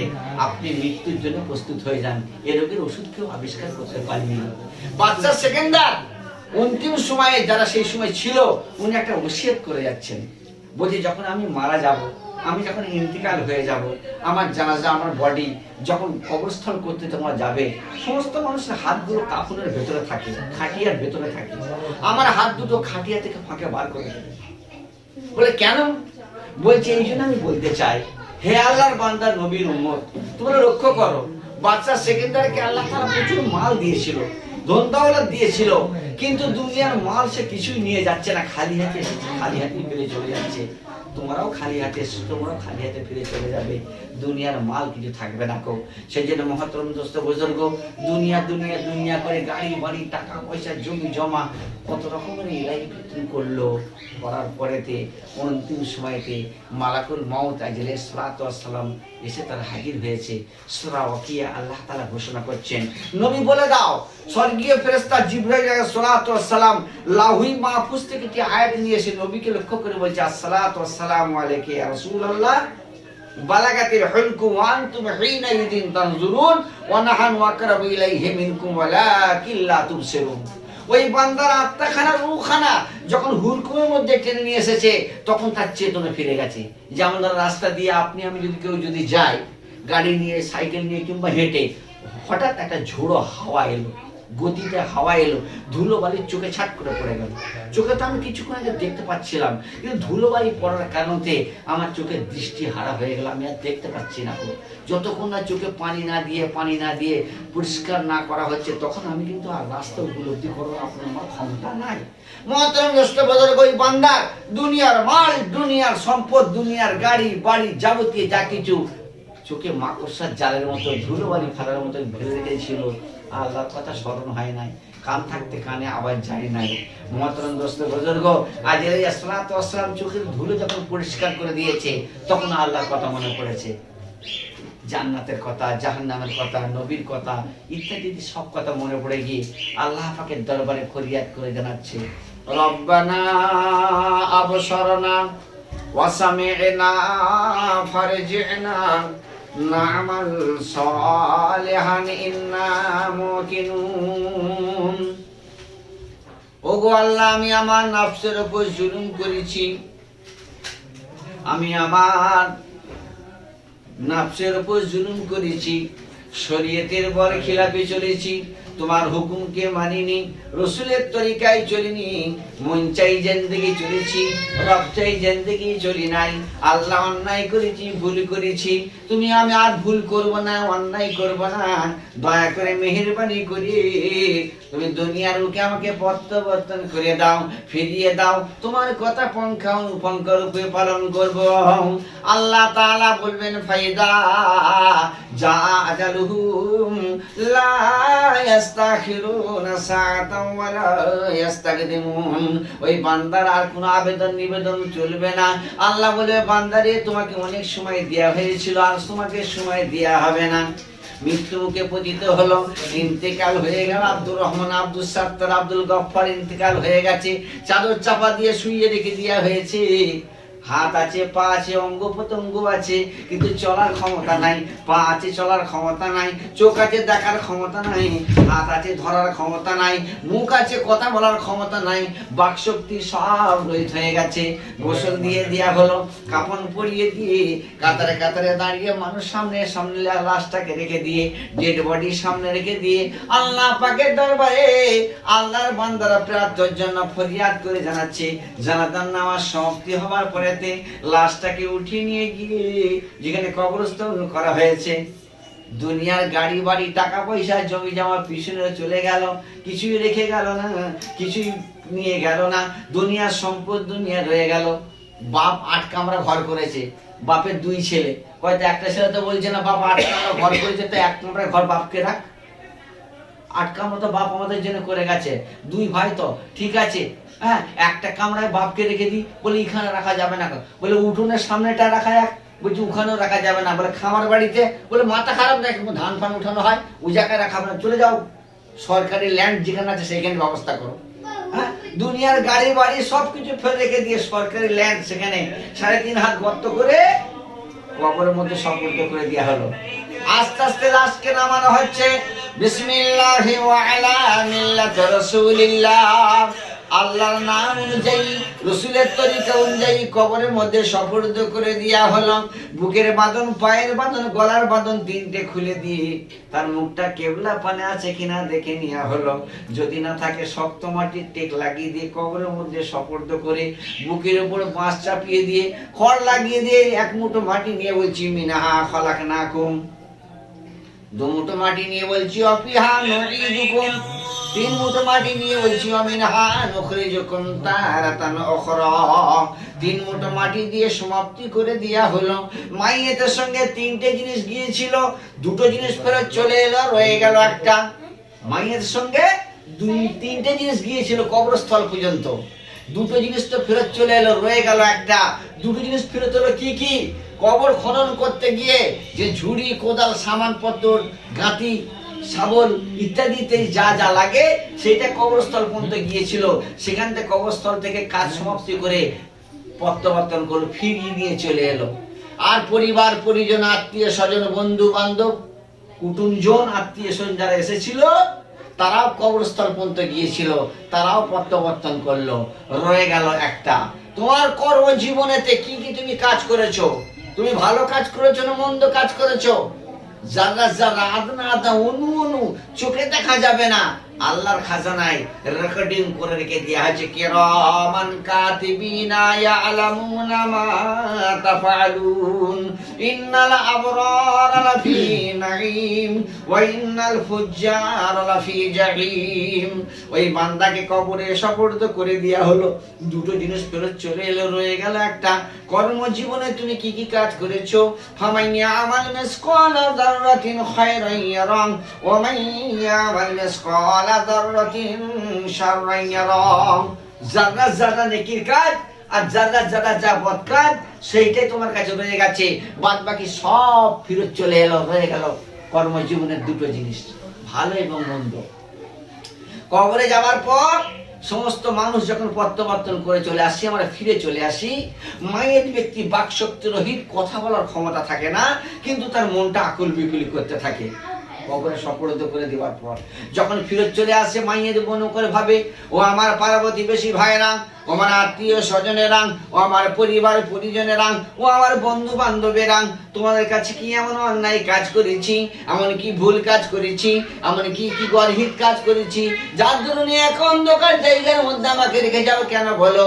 তার কথাকে আর আমরা শুনতে পাই না, পিছনে ফিরে চলে আসছি। এবার কি তাই লেখক কবি ওই মাইয়েতের সম্বন্ধে একটি কবিতা লিখেছেন। বাড়ি বাড়ি কার তুমি, মিছে তোমার ধারণা, বাড়ি বাড়ি কার তুমি, মিছে তোমার ধারণা, কবর তোমার আসল বাড়ি, ভেবে তু দেখো না, বাড়াবাড়ি করো না, বাড়াবাড়ি থাকবে না, টাকা পয়সা জমি জমা সঙ্গে তোমার যাবে না, আত্মীয় স্বজন পর হইবে, আত্মীয় স্বজন পর হইবে, বন্ধু যাবে দূরেতে, তোমার সম্পদ পেয়ে তারা তোমার কথা ভুলিবে। কবরে সুপর্দ করে দেওয়ার পর সমস্ত মানুষ যখন চলে আসে, নবী পাক সাল্লাল্লাহু আলাইহি সাল্লাম বলছেন, হে আমার উম্মতেরা, বাইয়েতে বলছি তার জন্যে যদি কেউ হাসরের আয়াত, শেষ আয়াত 3টে এবং সূরা বাকারার শেষ 3টা আয়াত মাথার এবং পায়ের দিকে তেলাওয়াত করে, আল্লাহ পাক তার কবরে আযাবকে লাঘব করে দেয়। মোহতরম দোস্ত বুজুর্গ, মা খাদিজাতুল কুবরা রাদিয়াল্লাহু তাআলা আনহা সর্বপ্রথম যিনি ইসলাম গ্রহণ করেছিলেন রাসূল পাক সাল্লাল্লাহু আলাইহি ওয়াসাল্লামের হাতে। অন্তিম শয্যায় সজ্জিত রাসূল পাক সাল্লাল্লাহু আলাইহি ওয়াসাল্লামের কানে খবর গেল যে মা খাদিজাতুল কুবরা রাদিয়াল্লাহু তাআলা আনহার শেষ মুহূর্ত চলছে। এমন অবস্থায় রাসূল পাক সাল্লাল্লাহু আলাইহি ওয়াসাল্লাম আকুলি বিকুলি এসে মা খাদিজাতুল কুবরা রাদিয়াল্লাহু তাআলা আনহার মাথার ঘোড়ায় বসলেন। মাথার ঘোড়ায় বসার পরেতে তিনার মাথাটা জানুর উপর রেখে দিয়ে খাদিজাতুল কুবরা রাদিয়াল্লাহু তাআলা আনহাকে মাথায় হাত দিয়ে দিয়ে সান্ত্বনার বাক্য দিচ্ছেন, বুঝাচ্ছেন। রাসূল পাক সাল্লাল্লাহু আলাইহি ওয়াসাল্লাম খাদিজাতুল কুবরা রাদিয়াল্লাহু তাআলা আনহাকে বলছেন, খাদিজা, হকুল্লার হকুকুল ইবাদ, আল্লাহর হক আর বান্দার হক। নামাজ পড়িনি, রোজা করিনি, হজ করিনি, যাকাত দিইনি, ফিতরা দিইনি, ওসর দিইনি, কোরবানি দিইনি, ইত্যাদি ইত্যাদি। আল্লাহ ইচ্ছা করলে মাফ করতে পারে, এটা আল্লাহর এখতিয়ার। অপরের হক আত্মসাৎ করেছি, মিথ্যা অপবাদ দিয়েছি, গীবত দিয়েছি, ইত্যাদি ইত্যাদি, শরীয়তের পরে ইত্যাদি ইত্যাদি, এটা হচ্ছে বান্দার হক। কিয়ামতের ময়দানেতে রাসূল করিম সাল্লাল্লাহু আলাইহি ওয়াসাল্লাম বলেন, সাহাবা দেখো, আজমাইন দেখো, আমার সাহাবারা, তোমরা বলতে পারো সবচেয়ে অসহায় ব্যক্তি, অনাথ ব্যক্তি কে? আল্লাহ রসুল সাহাবা আজমাইর বলছে আল্লাহ রসুল ভালো জানেন, বলছে পাহাড় পরিমাণ নেকি নিয়ে কিয়ামতের ময়দানে উঠবে আর গুনার বোঝা মাথায় করে জাহান্নামে যাবে। তার মতো অসহায় ব্যক্তি কেউ নেই। কিরকম? নামাজ পড়েছে নেকি পেয়েছে, রোজা করেছে নেকি পেয়েছে, হজ করেছে নেকি পেয়েছে, দান করেছে নেকি পেয়েছে, যাকাত দিয়েছে নেকি পেয়েছে, রোজা করেছে নেকি পেয়েছে, তাসবিহ তেলাওয়াত করেছে নেকি পেয়েছে। এটা হচ্ছে নেকি পেয়েছে মাথায় করে নিয়ে গেছে কিয়ামতের ময়দানে। বোনের হক মেরে দিয়েছে, ভাইয়ের হক মেরে দিয়েছে, মায়ের হক মেরেছে, বাপকে ঠিক মতো দেখে নাই, ভাইকে পরেশানি করে দিয়েছে, বন্ধুকে জমি নিয়ে 2 নম্বর করে লিখে নিয়েছে। তারা পাওনাদার, তাদের মালের বল, টাকার বল, লাঠির বল, পাটির বল, ক্ষমতার বল, অনেক কিছু আছে দুনিয়ার। তার বিরুদ্ধে কে হাঁটবে, তার বিরুদ্ধে কে প্রতিবাদ করবে, কে কথা বলবে? আল্লাহর উপর সাপোর্ট হচ্ছে, আল্লাহ তোর বিচার করবে, আল্লাহ তোর বিচার করবে। কিয়ামতের ময়দানেতে আল্লাহ পাক কাতারে কাতারে মানুষ দাঁড়িয়ে যাবে আর ওই পাহাড় পরিমাণ নেকি নিয়ে ওই ব্যক্তি উঠবে। তখন পাওনাদাররা লাইন ধরে দাঁড়িয়ে থাকবে, আল্লাহ দুনিয়ার বুকে আমাদের উপর ব্যক্তি এই করেছিল, তার প্রতিদানটা আমাদের দিয়ে দেওয়া হোক। হকুকুল্লাহ হকুল ইবাদ। আল্লাহ নামাজ পড়িনি, আল্লাহর হক আদায় করে আল্লাহ মাফ করতে পারে, জাহান্নামী তো আল্লাহর ব্যাপার, কিন্তু বান্দার হক বলে দাও তোমার নেকি কাটো। নেকি কাটতে কাটতে দিতে দিতে সমস্ত নেকি যখন শেষ হয়ে যাবে, অবশিষ্ট পাওনাদার লাইন ধরে দাঁড়িয়ে থাকবে। এর কাছে তার নেকি নেই, রিক্ত হস্তে খালি হাতে দাঁড়িয়ে আছে। এই ব্যক্তি পাওনাদারদের গুনাহ ওই ব্যক্তির মাথায় চাপাবে, এরা যাবে জান্নাতে, এই ব্যক্তি হবে জাহান্নামী। রাসূল পাক সাল্লাল্লাহু আলাইহি ওয়াসাল্লাম বলেন সবচেয়ে অসহায় ব্যক্তি ওই ব্যক্তি যে পাহাড় পরিমাণ নেকি নিয়ে কিয়ামতের ময়দানে উঠলো আর গুনার বোঝা মাথায় করে জাহান্নামে গেল। রাসূল পাক সাল্লাল্লাহু আলাইহি ওয়াসাল্লাম মা খাদিজাতুল কুবরা রাদিয়াল্লাহু তাআলা আনহার মাথায় গুড়ায় বসে মাথাটাকে জানুর উপর রেখে দিয়ে হাত দিয়ে বলছে, খাদিজা তোমার কাছে আমার একটা আবেদন। তোমার মেষের পাল, কাপড়ের বাগান, কাপড়ের ব্যবসা, খেজুরের বাগান, তোমার ভেড়ার পাল, দুম্বার পাল, যাবতীয় যা কিছু ছিল সবকিছু আমি তো আল্লাহর রাস্তায় আমি বিলীন করে ফেলেছি, সবকিছু শেষ করে ফেলেছি। এর জন্য তুমি আমাকে ক্ষমা করে দিও, মাফ করে দিও। হায়াতে জিন্দেগিতে সংসার করতে গিয়ে, দাম্পত্য জীবনেতে যদি কিছু ভুল ত্রুটি হয়ে থাকে, তোমার কাছে যদি কিছু ব্যবহারের দ্বারা মনোকষ্ট যদি হয়ে থাকে, তুমি আমাকে নিজ করে ক্ষমা করে দিও। রাসূল পাক সাল্লাল্লাহু আলাইহি ওয়াসাল্লামের কথা শুনে মা খাদিজাতুল কুবরা রাদিয়াল্লাহু তাআলা আনহা চোখে টপ টপ টপ টপ করে চোখের পানিগুলো ঝরছে। রাসূল পাক সাল্লাল্লাহু আলাইহি ওয়াসাল্লাম পাগড়ি মোবারকের কাপড় দিয়ে খাদিজাতুর চোখের পানিগুলো বারবার মুছে মুছে দিচ্ছেন। মৃত্যু শয্যায় সজ্জিত খাদিজাতুল কুবরা রাদিয়াল্লাহু তাআলা আনহা মৃদু মৃদু স্বরে রাসূল পাক সাল্লাল্লাহু আলাইহি ওয়াসাল্লামকে বলছেন, ইয়া রাসূলুল্লাহ, ইয়া হাবিবাল্লাহ, সংসার করতে গিয়ে দাম্পত্য জীবনে আমার কাপড়ের ব্যবসা, খেজুরের বাগান, ব্যবসা বাণিজ্য, আমার মেষের পাল, যা কিছু সবকিছু বিলীন হয়ে গেছে, শেষ হয়ে গেছে। এর জন্য আমার কোনো দুঃখিত নয়, এর জন্য আমি কুণ্ঠিত নই। সবচেয়ে দুঃখ আমার ওইখানেই রয়ে যায়, ওইখানে আমার কষ্ট রয়ে যায়। আপনার খিদমত থেকে আমি চির বঞ্চিত হতে চলেছি, এর থেকে আমার কষ্ট আর কিছু নেই। খাদিজাতুল কুবরা রাদিয়াল্লাহু তাআলা আনহাকে রাসূল পাক সাল্লাল্লাহু আলাইহি ওয়াসাল্লাম বলেছেন, খাদিজা তোমার মনে যদি কিছু ইচ্ছা থাকে তুমি আমার কাছে পোষণ করতে পারো। খাদিজাতুল কুবরা রাদিয়াল্লাহু তাআলা আনহা বলেন, ইয়া রাসূলুল্লাহ, ইয়া হাবিবাল্লাহ, আল্লাহ রাসূল খাদিজাকে জিজ্ঞেস করছেন, দাম্পত্য জীবন আজ পর্যন্ত তুমি আমার কাছে কিছু আবেদন করিনি, তোমার কিছু আবেদন যদি থাকে তুমি আমাকে বলতে পারো। খাদিজাতুল কুবরা রাদিয়াল্লাহু তাআলা আনহা অন্তিম শয্যায় সজ্জিত বলছি, ইয়া রাসূলুল্লাহ, ইয়া হাবিবাল্লাহ, আপনার কাছে আমার একটা আবেদন। আমি দুনিয়া এখন উফাত হয়ে যাব, দুনিয়া থেকে যখন আমি বিদায় নেব, তখন আপনার পাগড়ি মোবারকের কাপড়টা যদি আমার কাপড়ের সাথে একটু ঝুলিয়ে দিতে পারেন, কিয়ামতের ময়দানে মাহশারের দিনে আল্লাহ পাকের দরবারে এতটুকু তো সনদ নিয়ে যেতে পারবো। আমি দুনিয়ার বুকে হায়াতে জিন্দেগি অবস্থায় আল্লাহ তোমার হুকুমকে ঠিক মতো মানতে পারিনি, তোমার রাসূলের তরিকায় ঠিক মতো চলতে পারিনি, কিন্তু জনাবে নবী পাক সাল্লাল্লাহু আলাইহি ওয়াসাল্লামের পাগড়ি মোবারক, যে পাগড়ি মাথায় দিয়ে মসজিদে নববীতে ইমামতি করতেন, আল্লাহ রাসূল যে পাগড়ি মাথায় দিয়ে বক্তব্য রাখতেন, ইমানে আমলের বক্তব্য রাখতেন, সে পাগড়ির টুকরো কাপড় একটু নিয়ে আসতে পেরেছি, এইটুকু আমি দেখাতে পারবো। রাসূল পাক সাল্লাল্লাহু আলাইহি ওয়াসাল্লামের কথা সমাপ্তি হবার সাথে সাথে খাদিজাতুল কুবরা রাদিয়াল্লাহু তাআলা আনহা দুনিয়া থেকে আস্তে আস্তে আস্তে উফাত হয়ে গেলেন, ইন্তেকাল করলেন, পরলোক গমন করলেন। জানাজার নামাজের ব্যবস্থা হলো, গোসল দিয়ে কাফন পরিয়ে দিয়ে পাগড়ি মোবারকের কাপড় ছাঁটিয়ে দেওয়া হলো। রাসূল পাক সাল্লাল্লাহু আলাইহি ওয়াসাল্লাম সামনে খাদিজাতুল কুবরা রাদিয়াল্লাহু তাআলার লাশকে সামনে রেখে দিয়ে সাহাবায়ে কেরামরা কাতারে কাতারে দাঁড়িয়ে রাসূল পাক সাল্লাল্লাহু আলাইহি ওয়াসাল্লাম জানাজার নামাজ সমাপ্তি ঘটাচ্ছেন। জানাজার নামাজ সমাপ্তি হওয়ার পরেতে রাসূল পাক সাল্লাল্লাহু আলাইহি ওয়াসাল্লাম হায়াতুল কুবরা রাদিয়াল্লাহু আনহার লাশকে উঠিয়ে নিয়ে যাওয়া হয়েছে, যেখানে দফন করার ব্যবস্থা করা হয়েছে। কবরের মধ্যে আস্তে আস্তে শুয়ে দিয়ে কবরের যখন ওখানে যেমন রেওয়াজ আছে, পাথর বালি যা কিছু চাপা দিবার পর আল্লাহ রসুল হুজুর পাক সাল্লাল্লাহু আলাইহি ওয়াসাল্লাম হায়াতুল কুবরা রাদিয়াল্লাহু তাআলা আনহার মাথার ঘুরে দাঁড়িয়ে সূরা হাশরের শেষ 3টা আয়াত তেলাওয়াত করছেন। মাথার পায়ের দিকে এসে সূরা বাকারার শেষ 3টা আয়াত তেলাওয়াত করতে করতে অঝর নয় কাঁদছেন রাসূল পাক সাল্লাল্লাহু আলাইহি ওয়াসাল্লাম। সহ্য করতে পারছেন না সেই বিগত জীবনের কথাগুলো, দাম্পত্য জীবনের, কর্ম জীবনের, নবুয়ত হওয়ার পর থেকে আল্লাহ রসুল যখন ইমানি দাওয়াত দিতে যেতেন, হায়াতুল কুবরা রাদিয়াল্লাহু আনহা তিনি কত কষ্ট করেছিলেন সেই কথাগুলো বারবার গোলাপ ফুলের পাপড়ির মতো হয়ে ফুটে উঠছে। রসুল পাক সহ্য করতে না পেরে সূর্য কবরটাকে বুকে জড়িয়ে ধরেছে, একদিকে বুকের পাঁজরটা লাগিয়ে দিয়েছে, আবার ডান দিকের পাঁজরটা কবরে লাগাচ্ছে।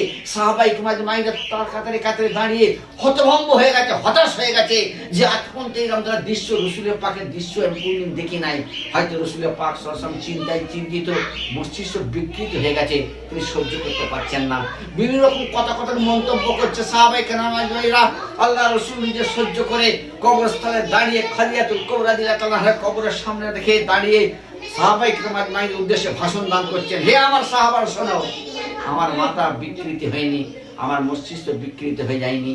তোমরা আজ জানো না কো সর্বপ্রথম যখন ইমানি আমাকে নবুয়ত প্রাপ্তির পর যখন ইমানি দাওয়াত দিয়ে যেতাম, কেউ আমার হাতে এক মুহূর্ত কেউ বায়াত হয়নি। সর্বপ্রথম হায়াতুল কুবরা রাদিয়াল্লাহু তাআলা হাতে হাত দিয়ে ইমান এনেছিলেন। যখন ইমানের দাওয়াত দিতে যেতাম রাতের অন্ধকারেতে ক্ষত বিক্ষত শরীরে অবস্থায় যখন ফিরতাম, কাফের বিদ্রোহী মুশরিকের দলেরা পাথর মেরে সারা শরীর রক্তে রঙ্গিত করে দিত। ক্লান্ত পরিশ্রান্ত শরীর অবস্থায় এখন দরজায় ঘুরে এসে একটা টোকা লাগাতাম, দরজার পাল লাগানোর সঙ্গে সঙ্গে খুলে দিত হায়াতুল কুবরা রাদিয়াল্লাহু তাআলা আনহা। একদিন আমি খাদিজাকে বলেছিলাম, খাদিজা তুমি কি প্রতিদিন কি দরজার কড়া ধরে কি অপেক্ষায় তুমি তুমি থাকো? হায়াতুল কুবরা রাদিয়াল্লাহু তাআলা আনহা রাসূল পাক সাল্লাল্লাহু আলাইহি ওয়াসাল্লামকে লক্ষ্য করে বলেছিল, ইয়া রাসূলুল্লাহ, ইয়া হাবিবাল্লাহ, আপনি কোন সময় আসবেন নির্দিষ্ট সময় তার কোনো নিশ্চয়তা নেই। সেই জন্য আমি নিদ্রায় যদি বিভোর হয়ে যাই, আমি ঘুমিয়ে যদি থাকি, আপনি এসে দরজায় কড়া রাখবেন, ডাক দেবেন, ডাকের সারা আমার কানে পৌঁছাবে না, আপনার অন্তরে ব্যথা লাগবে, আপনার অন্তরে ব্যথা লাগলে আমার জান্নাতের ঘরখানা ভেঙে যাবে। সেই জন্য জাহান্নামের ভয়েতে আমি প্রত্যেকদিন আপনার অপেক্ষায় রত থাকতাম। সেই দিনের কথা কি আমি ভুলে গেছি? আল্লাহ রসুল হুজুর পাক সাল্লাল্লাহু আলাইহি ওয়াসাল্লাম তিনি এত কষ্ট করে দিন প্রচার করে গেছেন। যে প্রসঙ্গ নিয়ে বলতে গিয়ে চলে যাচ্ছে ওই দিকটায়, কোথায় গেলাম?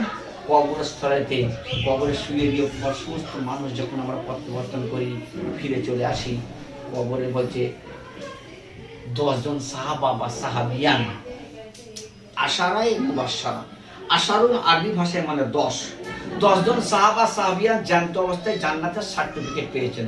তার মধ্যে কি আছেন? হযরত উসমান গনি রাদিয়াল্লাহু তাআলা আনহু, বিখ্যাত তাবর সাহাবী। তিনি কবরস্থল দিয়ে রাস্তা দিয়ে যাচ্ছেন, কবরের সামনে দিয়ে বলছে, আসসালামু আলাইকুম ইয়া আহলাল কুবুরি ইয়াগফিরুল্লাহু লানা ওয়া লাকুম আনতুম সালাফুনা ওয়া নাহানু বিল আসরি। ও কবরবাসীরা, মাইয়েরবাসীরা, আল্লাহর রহমত, আল্লাহর করুণা তোমাদের উপরে বর্ষিত হোক। তোমার মধ্যে যে গুনাহ রয়েছে, আমার মধ্যে যে গুনাহ রয়েছে, আল্লাহ তাআলা উভয় গুনাহকে ক্ষমা করে দাও, যেন ক্ষমা করে দেয়। তুমি যে পথের প্রতীক হয়েছে, এই পথে আমাকে যেতে হবে। কবরস্থলের কাছে দাঁড়িয়ে উসমান গনি রাদিয়াল্লাহু তাআলা আনহু দোয়া পাঠ করছেন। দোয়া পড়তে পড়তে অঝর নয় কাঁদছেন, চোখের পানি অঝর নয় ঝরে বুক মুবারক পর্যন্ত পানি দিয়ে ভেসে যাচ্ছে। জনৈক এক সাহাবী উসমান গনি রাদিয়াল্লাহু তাআলা আনহুকে লক্ষ্য করে বলছেন, হুজুর গো, আল্লাহ রাসূলের ছায়ার তলে ইমানে আমাদের বক্তব্য শুনেন, যত না কাঁদেন, কবর দেখলে আপনি কাঁদেন কেন বলুন? উসমান গনি রাদিয়াল্লাহু তাআলা আনহু বলেছিলেন, ভাই, কবর হচ্ছে পহেলা মঞ্জিল। কবর থেকে যে নিষ্কৃতি পাবে, বাদ বাকি মঞ্জিলগুলো তার জন্য আসান হয়ে যাবে। আর কবর যার জন্য কঠিন হবে, আরো স্তরগুলো তার আরো সংকীর্ণ হয়ে যাবে। সেই জন্য কবর দেখলে অন্তরটা আমরা দূর দূর করে কাঁপতে থাকে। মহতরম দোস্ত বুজুর্গ, কবরের সব কবর থেকে আবার তোলা হবে কবে? ইসরাফিল আলাইহিস সালাতু ওয়াস সালাম শিকার ফুকের চোখে কবরেতে, পাওয়ারফুল ক্ষমতা। মহতরম দোস্ত বুজুর্গ, আল্লাহ তাবারাক তাআলা ইসরাফিল আলাইহিস সালাতু ওয়াস সালামকে অপেক্ষায় রত। আল্লাহর হুকুম হবে, দুনিয়া ফানাফিল্লা হবে। ইসরাফিল আলাইহিস সালাতু ওয়াস সালামকে হুকুম দিয়ে শিখায় ফুঁক দাও। অনফিকা ফিস সূরে ফাইদাহুম মিনাল আয়দাসি ইলা রাব্বিহিম ইয়ানসিলুন ক্বালু ইয়া ওয়াইলানা মান বা'আসনা মিন মারকাদিনা হাযা মা ওয়া'দার রহমান ওয়া সাদাকাল মুরসালুন।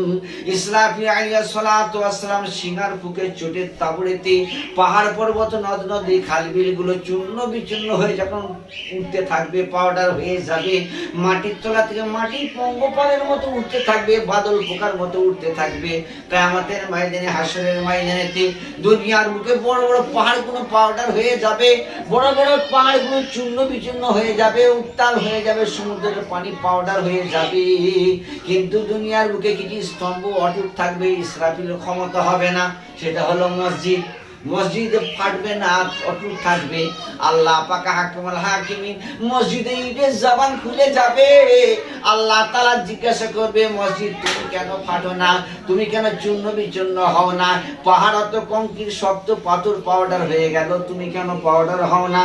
মসজিদের ইট বালি পাথরের জবান খুলে গিয়ে আল্লাহ পাকের দরবারে ফরিয়াদ করে জানাবে, মাওলা যারা মাহে রমজান মাসে এসে ক্ষুধার তাড়নায় সুন্দর ইফতার সামনে নিয়ে অপেক্ষায় রত, পানির পিপাসিত কাতর, মুখ জড়িয়ে যাচ্ছে ঠান্ডা শরবত সামনে রেখে দিয়ে তারা তোমার ভয়ে পান করে নাই, আহার করে নাই, যতক্ষণ না তাদের গুনাহ ক্ষমা না করা হবে। যারা ইবাদত বন্দেগী করেছিল, তাসবিহ তেলাওয়াত করেছিল, নামাজ আদায় করেছিল, কোরআন তেলাওয়াত করেছিল, জিকির আজকার করেছিল, রাতের অন্ধকারে ঘুমকে হারাম করে দিয়ে তোমার পবিত্র ঘরে যে তাহাজ্জুদের নামাজ আদায় করেছিল, পরওয়ারদিগার বিনিয়া তাদের যতক্ষণ না গুনাহ ক্ষমা না করা হবে, আমি মসজিদ ধ্বংস হব না। মসজিদ দোয়া কবুল হবে, তারপরে ধ্বংস হবে। কিয়ামতের ময়দানে মানুষ পিপিলিকে যখন পাখনা হয় না, মাটির তলাতে ফরফর ফরফর করে উঠতে থাকে, ওই পোকার গায়ে যখন পাখনা গজায় তখন আমরা বলি বাদল পোকা উঠছে। আমাদের বাংলা ভাষায় আমরা বলি মাটির তলা থেকে ফরফর ফরফর করে উঠতে থাকে, বলি বাদল পোকা উঠছে। কিয়ামতের ময়দানে মাটির তলা থেকে আনেওয়ালা মানুষ যথেষ্ট সব উঠবে কিয়ামতের ময়দানেতে, সারি সারি লাইন দিয়ে উঠবে। তার মধ্যে আল্লাহ তাআলা কিছু মানুষকে অন্ধ করে দেবে, চোখে দেখতে পাবে না। কোরআন সাক্ষ্য দিচ্ছে, ওমানা আরাদা আন যিকরি ফাইন্না লাহু মাঈশাতান দানকাম ওয়া নাহশুরুহু ইয়াওমাল কিয়ামাতি আমা ক্বালা রাব্বি লিমা হাশারতানি আমা ওয়া ক্বাদ কুনতু বাসীরা। আল্লাহ পাক কিছু মানুষকে অন্ধ করে তুলবে কিয়ামতের ময়দানে। আল্লাহ পাকের দরবারে অন্ধ ব্যক্তিরা ফরিয়াদ করে জানাবে, মাওলা চোখে আমরা দেখতে পেতাম, দর্শন হতো, আমরা দেখতে পেতাম, আজকে আমরা চোখে দেখতে পাই না কেন? আল্লাহ তাআলা বলবে, না ফরমানি বান্দা, তুমি আমার হুকুমকে মানো নাই, রাসূলের তরিকায় চলো নাই, মন চাই জিন্দেগি চলেছিলে, শয়তানের সর্বপ্রথম তোমাকে আযাবে গ্রেফতার করা হলো। কিয়ামতের ময়দানে, হাসরের ময়দানেতে কাতারে কাতারে দাঁড়িয়ে যাবে আল্লাহ পাকের বান্দারা। এক একটা দপ্তর 99টা দপ্তরে খুলে দেওয়া হবে, দৃষ্টির শেষ সীমা পর্যন্ত লম্বা। আল্লাহর দরবারে আল্লাহ বলবে, এই কাজ করেছিলে, এই কাজ করেছিলে, এই কাজ করেছিলে। বলবেন না, এসব কাজ করিনি, মিথ্যা কথা বলছো। হ্যাঁ, আপনার ফেরেশতারা মিথ্যা কথা বলছে, আমি এসব কাজ করিনি। আল্লাহ বলবে, দাঁড়াও, নিজেই কাজী, নিজেই বিচারক, নিজেই সাক্ষী, সবকিছু করবে। কি? আলিয়াউমা নাখতিমু আলা আফওয়াহিহিম ওয়া তুকাল্লিমুনা আইদিহিম ওয়া তাশহাদু আরজুলুহুম বিমা কানু ইয়াকসিবুন। আল্লাহ জবানটাকে বন্ধ করে দেবে, মুখটাকে বন্ধ করে দেবে, হাত দিয়ে কথা বার করবে, পা দিয়ে কথা বার করবে, চোখ দিয়ে কথা বার করবে, অঙ্গ প্রত্যঙ্গ দিয়ে কথা বার করবে। বলবে, যাও ওকে জাহান্নামে নিক্ষেপ করে এসো। জাহান্নামের ফেরেশতারা পায়ে শিকল দিয়ে জাহান্নামের দরজার দিকে টেনে নিয়ে যাবে, যেমন কুকুর মরে গেলে ভাগড়ার দিকে টেনে নিয়ে যায় আমরা। মুজরিম গুনাহগার বান্দারা ঘরে পায়ে শিকল দিয়ে জাহান্নামের ফেরেশতারা টেনে টেনে নিয়ে যাবে। তাদের শরীরটি এরকম অবস্থা হবে। এরকম উদাহরণ দেওয়া হয়েছে, বড় বড় উলামা হযরতরা বলেছেন, যেমন একটা পাতলা কাপড়কে কাঁটার ঝাড়ের মধ্যে ফেলে দিয়ে টান মারলে যেমন কাপড়ের অস্তিত্ব থাকে না, মুজরিম গুনাহগার বান্দাদের শরীরটা কাপড় ছেঁড়ার মতন হয়ে যাবে জাহান্নামের দরজার কাছে যাওয়ার সাথে সাথে। জাহান্নামে যখন দরজার কাছে পৌঁছাবে, আল্লাহ তাআলা বলবে, দাও দাও, 3.5 হাত মানুষকে জাহান্নামে দিতে বড় আমি লজ্জিত হচ্ছি। তাদের 70 গজ করে লম্বা করে দেওয়া হবে, 70 গজ করে লম্বা করে জাহান্নামে ফেলে দেওয়া হবে, 140 হাত করে লম্বা করে দিয়ে ফেলে দিয়ে তারা কেমন ভাবে সময় কাটাবে আল্লাহ তাও ঘোষণা করছেন। নবী বলে দাও কিরাম তারা সময় কাটাবে। ইন্নাহু মাইয়াতি রাব্বাহু মুজরিমান ফাইনা লাহু জাহান্নাম লা ইয়ামুতু ফিহা ওয়া লা ইয়াহইয়া। তারা মরবেও না, জানতেও থাকবে না। গ্যাস্ট্রিক আলসারের রোগী যারা, যাদের শ্বাসকষ্ট, ফুসফুস কাজ করে না, ডাক্তাররা বলছে তোমার যেমন শ্বাসকষ্ট হবে মুখের সব পকেটে রেখে দিয়েছে। যেমন যারা খৈনি টৈনি খায় না, জানা খৈনির ডিব্বা পকেটে রেখে দেয়, যারা গুল ব্যবহার করে ডিব্বা পকেটে রেখে দেয়, ওর পকেটে এরকম কি আছে, যখন শ্বাসকষ্ট হচ্ছে না তখন বার করে দিয়ে করছে না ফুসফুসের জাম, ফিল্টার জাম হয়ে গেছে। তখন তার যে এই আমাদের ফ্যাপসা আছে না, ফুসফুস আছে না, ওর রেডিওটারের মতো পুরো ফাঁকা নেট, ওর নেট জাম করছে, হাওয়া নিতে পারছে না। বিকল্প তাকে বাঁচার জন্য ডাক্তারবাবু বলেছে সঙ্গে সঙ্গে এটা পাঁচ করবে, তাহলে তোমার শরীরটা সুস্থ হবে। যখন দেখছো এরকম যন্ত্রণায় কাতর হয়ে গেছে, আমাদের গ্রামের একটা লোক ছিল, তার পেটে খুব যন্ত্রণা, তার ট্যাঁকে সবসময় একটা লম্বা কৌটো থাকতো, ছোটবেলায় আমরা দেখেছি, তাতে থাকতো সোডা। সোডা মাঠে ঘাটে সবসময় ট্যাঁকে রাখতো। যখন পেটে যন্ত্রণা হতো কোমরে গামছাটা বেরিয়ে না মাঠে শুয়ে পড়তো, বাবারে করতো। আর একটা ছোট্ট বোতল থাকতো ওর কাছে পানি। যখন ওই বোটার কোটোটা খুলি, সোডাটা মুখে দিয়ে ঢকঢক করে পানি খেয়ে বলতো সোডা খেয়ে একদম তার খাট শেষ হয়ে গেছে। সেই অবস্থায় জিজ্ঞেস চাচা কেমন আছে, বলছে বাবু আমার বেঁচে শান্তির ওর থেকে আমার মরণ ভালো। যারা এইরকম গ্যাস্ট্রিক আলসারের রোগী, যাদের শ্বাসকষ্টের রোগী, যখন তাদের এরকম যন্ত্রণায় কাতর ছটফট করবে, সে অবস্থাকে জিজ্ঞাসা করুন চাচা কি ভাই কি বাবু কেমন আপনি আছেন, সে বললো আল্লাহ এর থেকে আমার মরা ভালো। মজিনাম গুনহার বান্দারা জাহান্নামে কেমন ভাবে সময় অতিবাহিত করবে, এরকম রোগীর মতো তারা মরবেও না, জানতেও থাকবে না। আল্লাহ তাআলা কোরআন পাকের মধ্যে বলছেন ইন্নাহু মাইয়াতি রাব্বাহু মুজরিমান ফাইন্না লাহু জাহান্নাম লা ইয়ামুতু ফিহা ওয়া লা ইয়াহইয়া। তারা মরবেও না, জানতেও থাকবে না, এর অবস্থায় তারা সময় কাটাবে। জাহান্নাম খেটে খেটে ক্ষুধার্ত অবস্থায় বড় আশা নিয়ে, মনের ভরসা নিয়ে জান্নাতবাসীর ভাইয়া করে লক্ষ্য করে বলবে ও জান্নাতবাসী ভাইরা,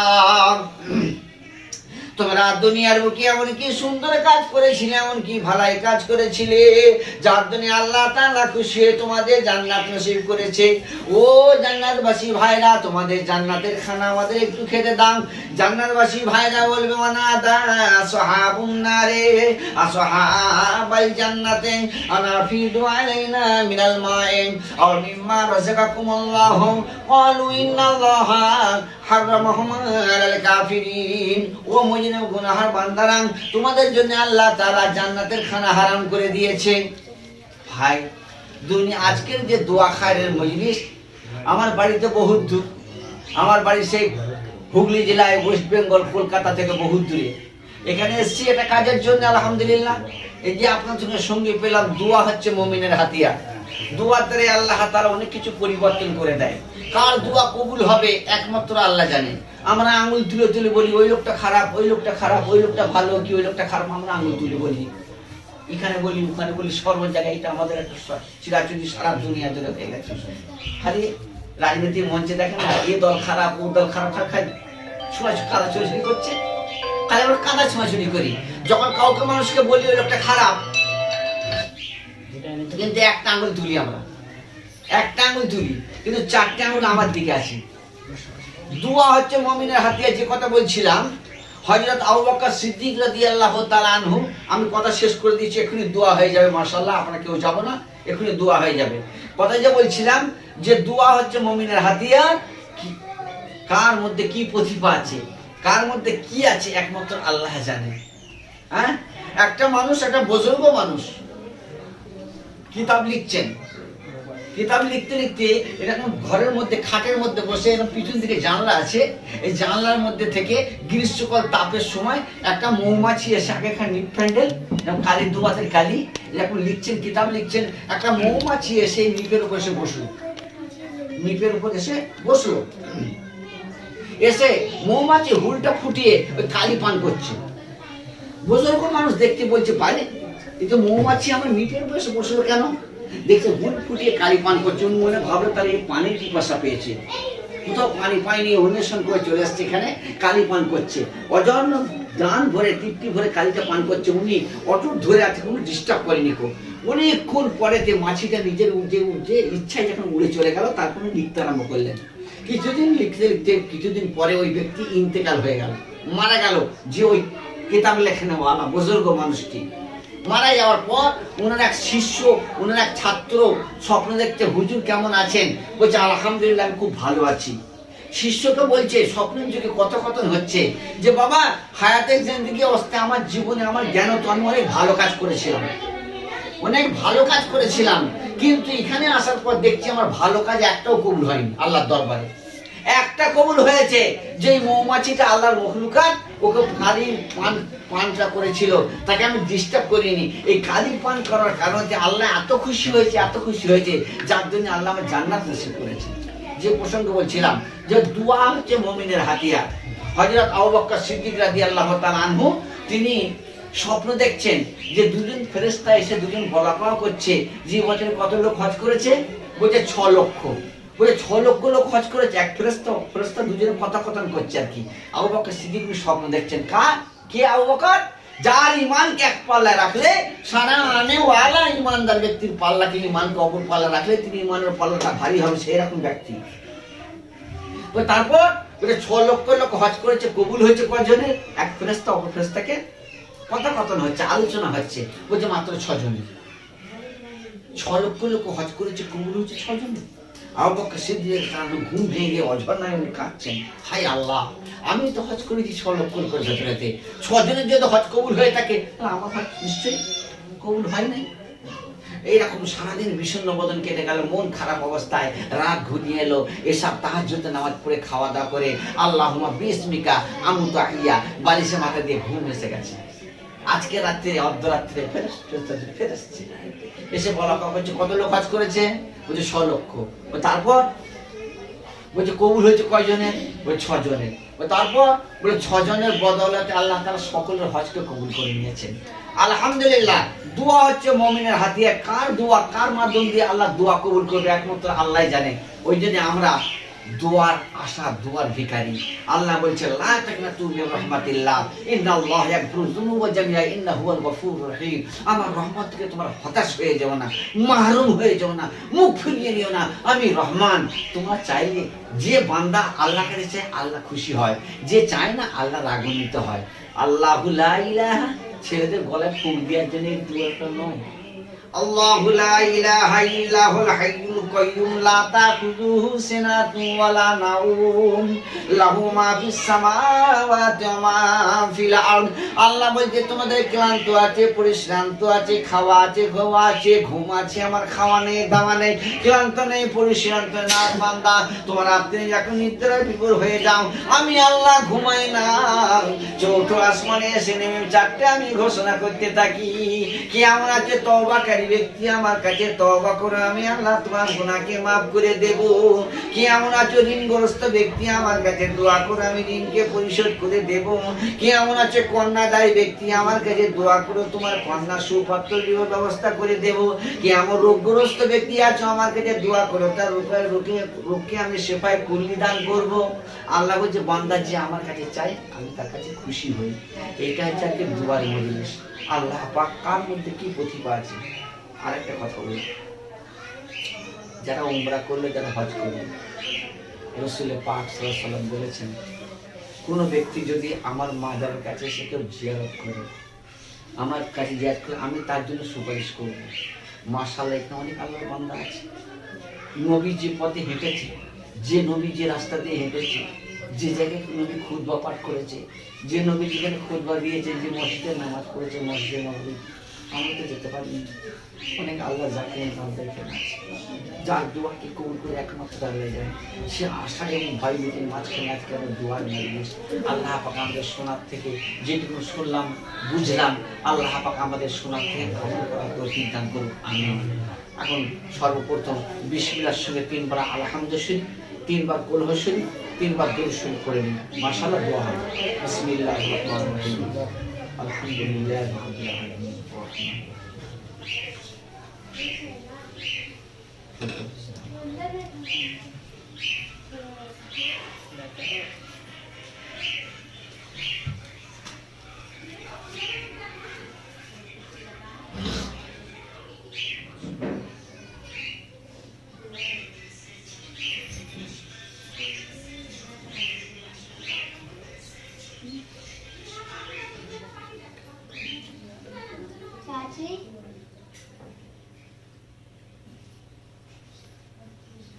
اللهم صل على محمد وعلى ال محمد كما صليت على ابراهيم وعلى ال ابراهيم انك حميد مجيد.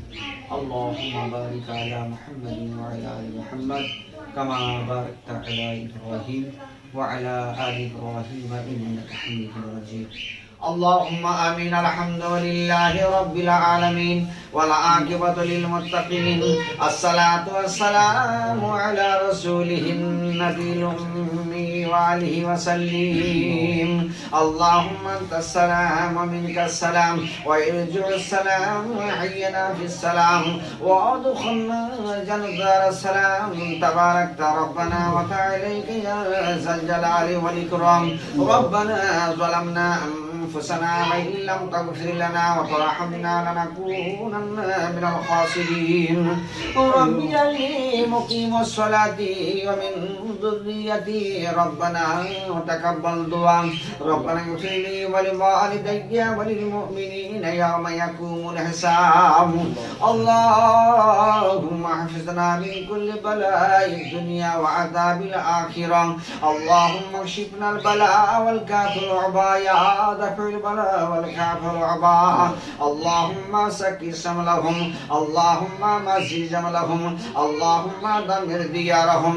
اللهم انصر دين محمد صلى الله عليه وسلم وخذل من خذل دين محمد صلى الله عليه وسلم. اللهم في محمد صلى الله عليه وسلم. اللهم اهدي أمة محمد صلى الله عليه وسلم. اللهم صل محمد صلى الله عليه وسلم. الصلاة والسلام عليك يا رسول الله. الصلاة والسلام عليك يا حبيب الله. الصلاة والسلام عليك يا خير خلق الله. الصلاة والسلام عليك يا خاتم النبيين. الصلاة والسلام عليك يا رحمة للعالمين. قد جاءكم من الله نور وكتاب مبين وما توفيق إلا بالله عليه توكلت وإليه أنيب. ربنا آتنا نورنا واغفر لنا إنك على كل شيء قدير.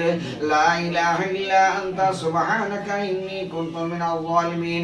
فاستجبنا له ونجيناه من الغم وكذلك ننجي المؤمنين. رب ارحمهما كما ربياني صغيرا. رب ارحمهما كما ربياني صغيرا. رب ارحمهما كما ربيانا صغيرا. مولا করিম পরওয়ারদিগার বিনিয়াজ মাওলা তোমার কালামুল্লাহ শরীফ দরুদ শরীফ সালাম শরীফ যা কিছু তেলাওয়াত করা হলো একত্রিত ভাবে ভুল ত্রুটি মাফ করে দিয়ে সবকে কোটি গুণে বাড়িয়ে দিয়ে আমার প্রিয় রাসূল প্রিয় নবী জনাবে নবী পাক সাল্লাল্লাহু আলাইহি সাল্লামের রওজা মুবারক সবখানে পৌঁছে দাও। तमाम उम्महातुल मुमिनीन तमाम साहबे किराम तबेइन खुलाफाए राशिदीन सिद्दीकीन बुजुर्गाने दीনের পাক তুমি সবখানে পৌঁছে দাও। ওহদের যুদ্ধে বদরের যুদ্ধে তবুকের যুদ্ধে খাইবরের যুদ্ধে কারবালার মরুর প্রান্তরে সাহাবায়ে কিরামরা শহীদ হয়ে গেছে আল্লাহ তেনাদের পাক তুমি সবখানে পৌঁছে দাও। ইয়া রাব্বুল আলামিন ইরাকের বুকে ইরানের বুকে প্যালেস্টাইন জেরুসালেমে তাইলাতে আফগানিস্তানের বুকে লক্ষ লক্ষ মানুষ দুনিয়া থেকে বিদায় নিল। মাওলা কারা কি অবস্থায় পড়ে আছে জানি না মাওলা কোরআনের তাজাল্লি কোরআনের বরকতে তাদের কবর তুমি সবখানে পৌঁছে দাও। হে আল্লাহ পৃথিবীর এক প্রান্ত থেকে অপর প্রান্ত পর্যন্ত মসজিদ থেকে মগরিব পর্যন্ত তোমার প্রিয় মাহবুব বান্দা বান্দিদের কবরে সবখানে পৌঁছে দাও।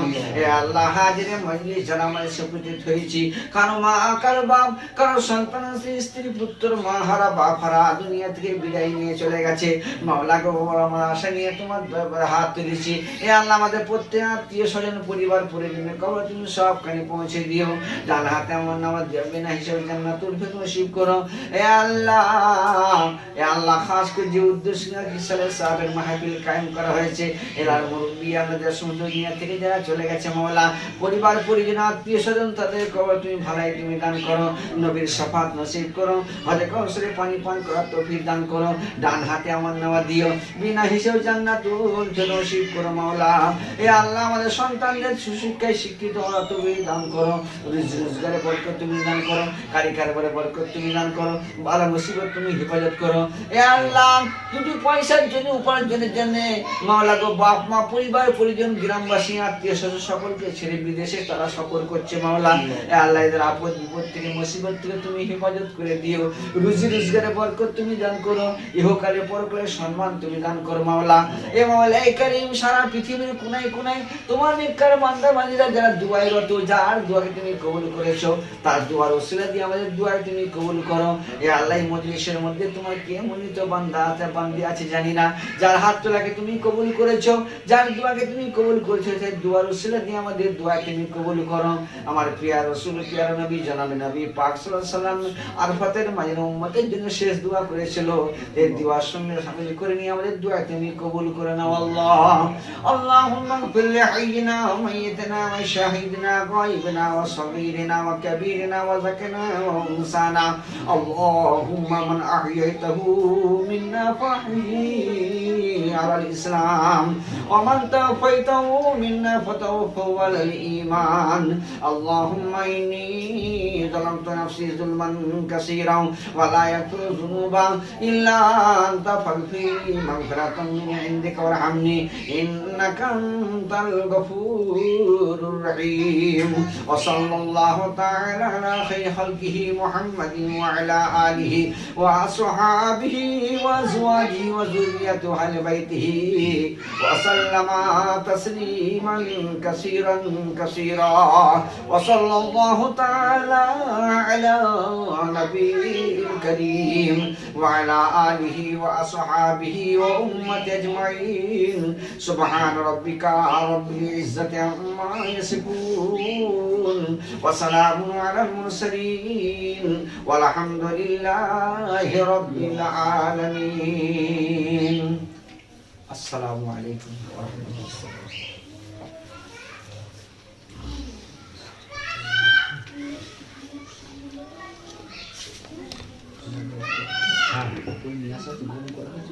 হ্যাঁ এখানে তো আমাদের মেশিনের মতো বাইরে করে দিচ্ছি, সব জায়গা হবে, যারা যারা বসবে আর সাইডে বসে পরে বসি।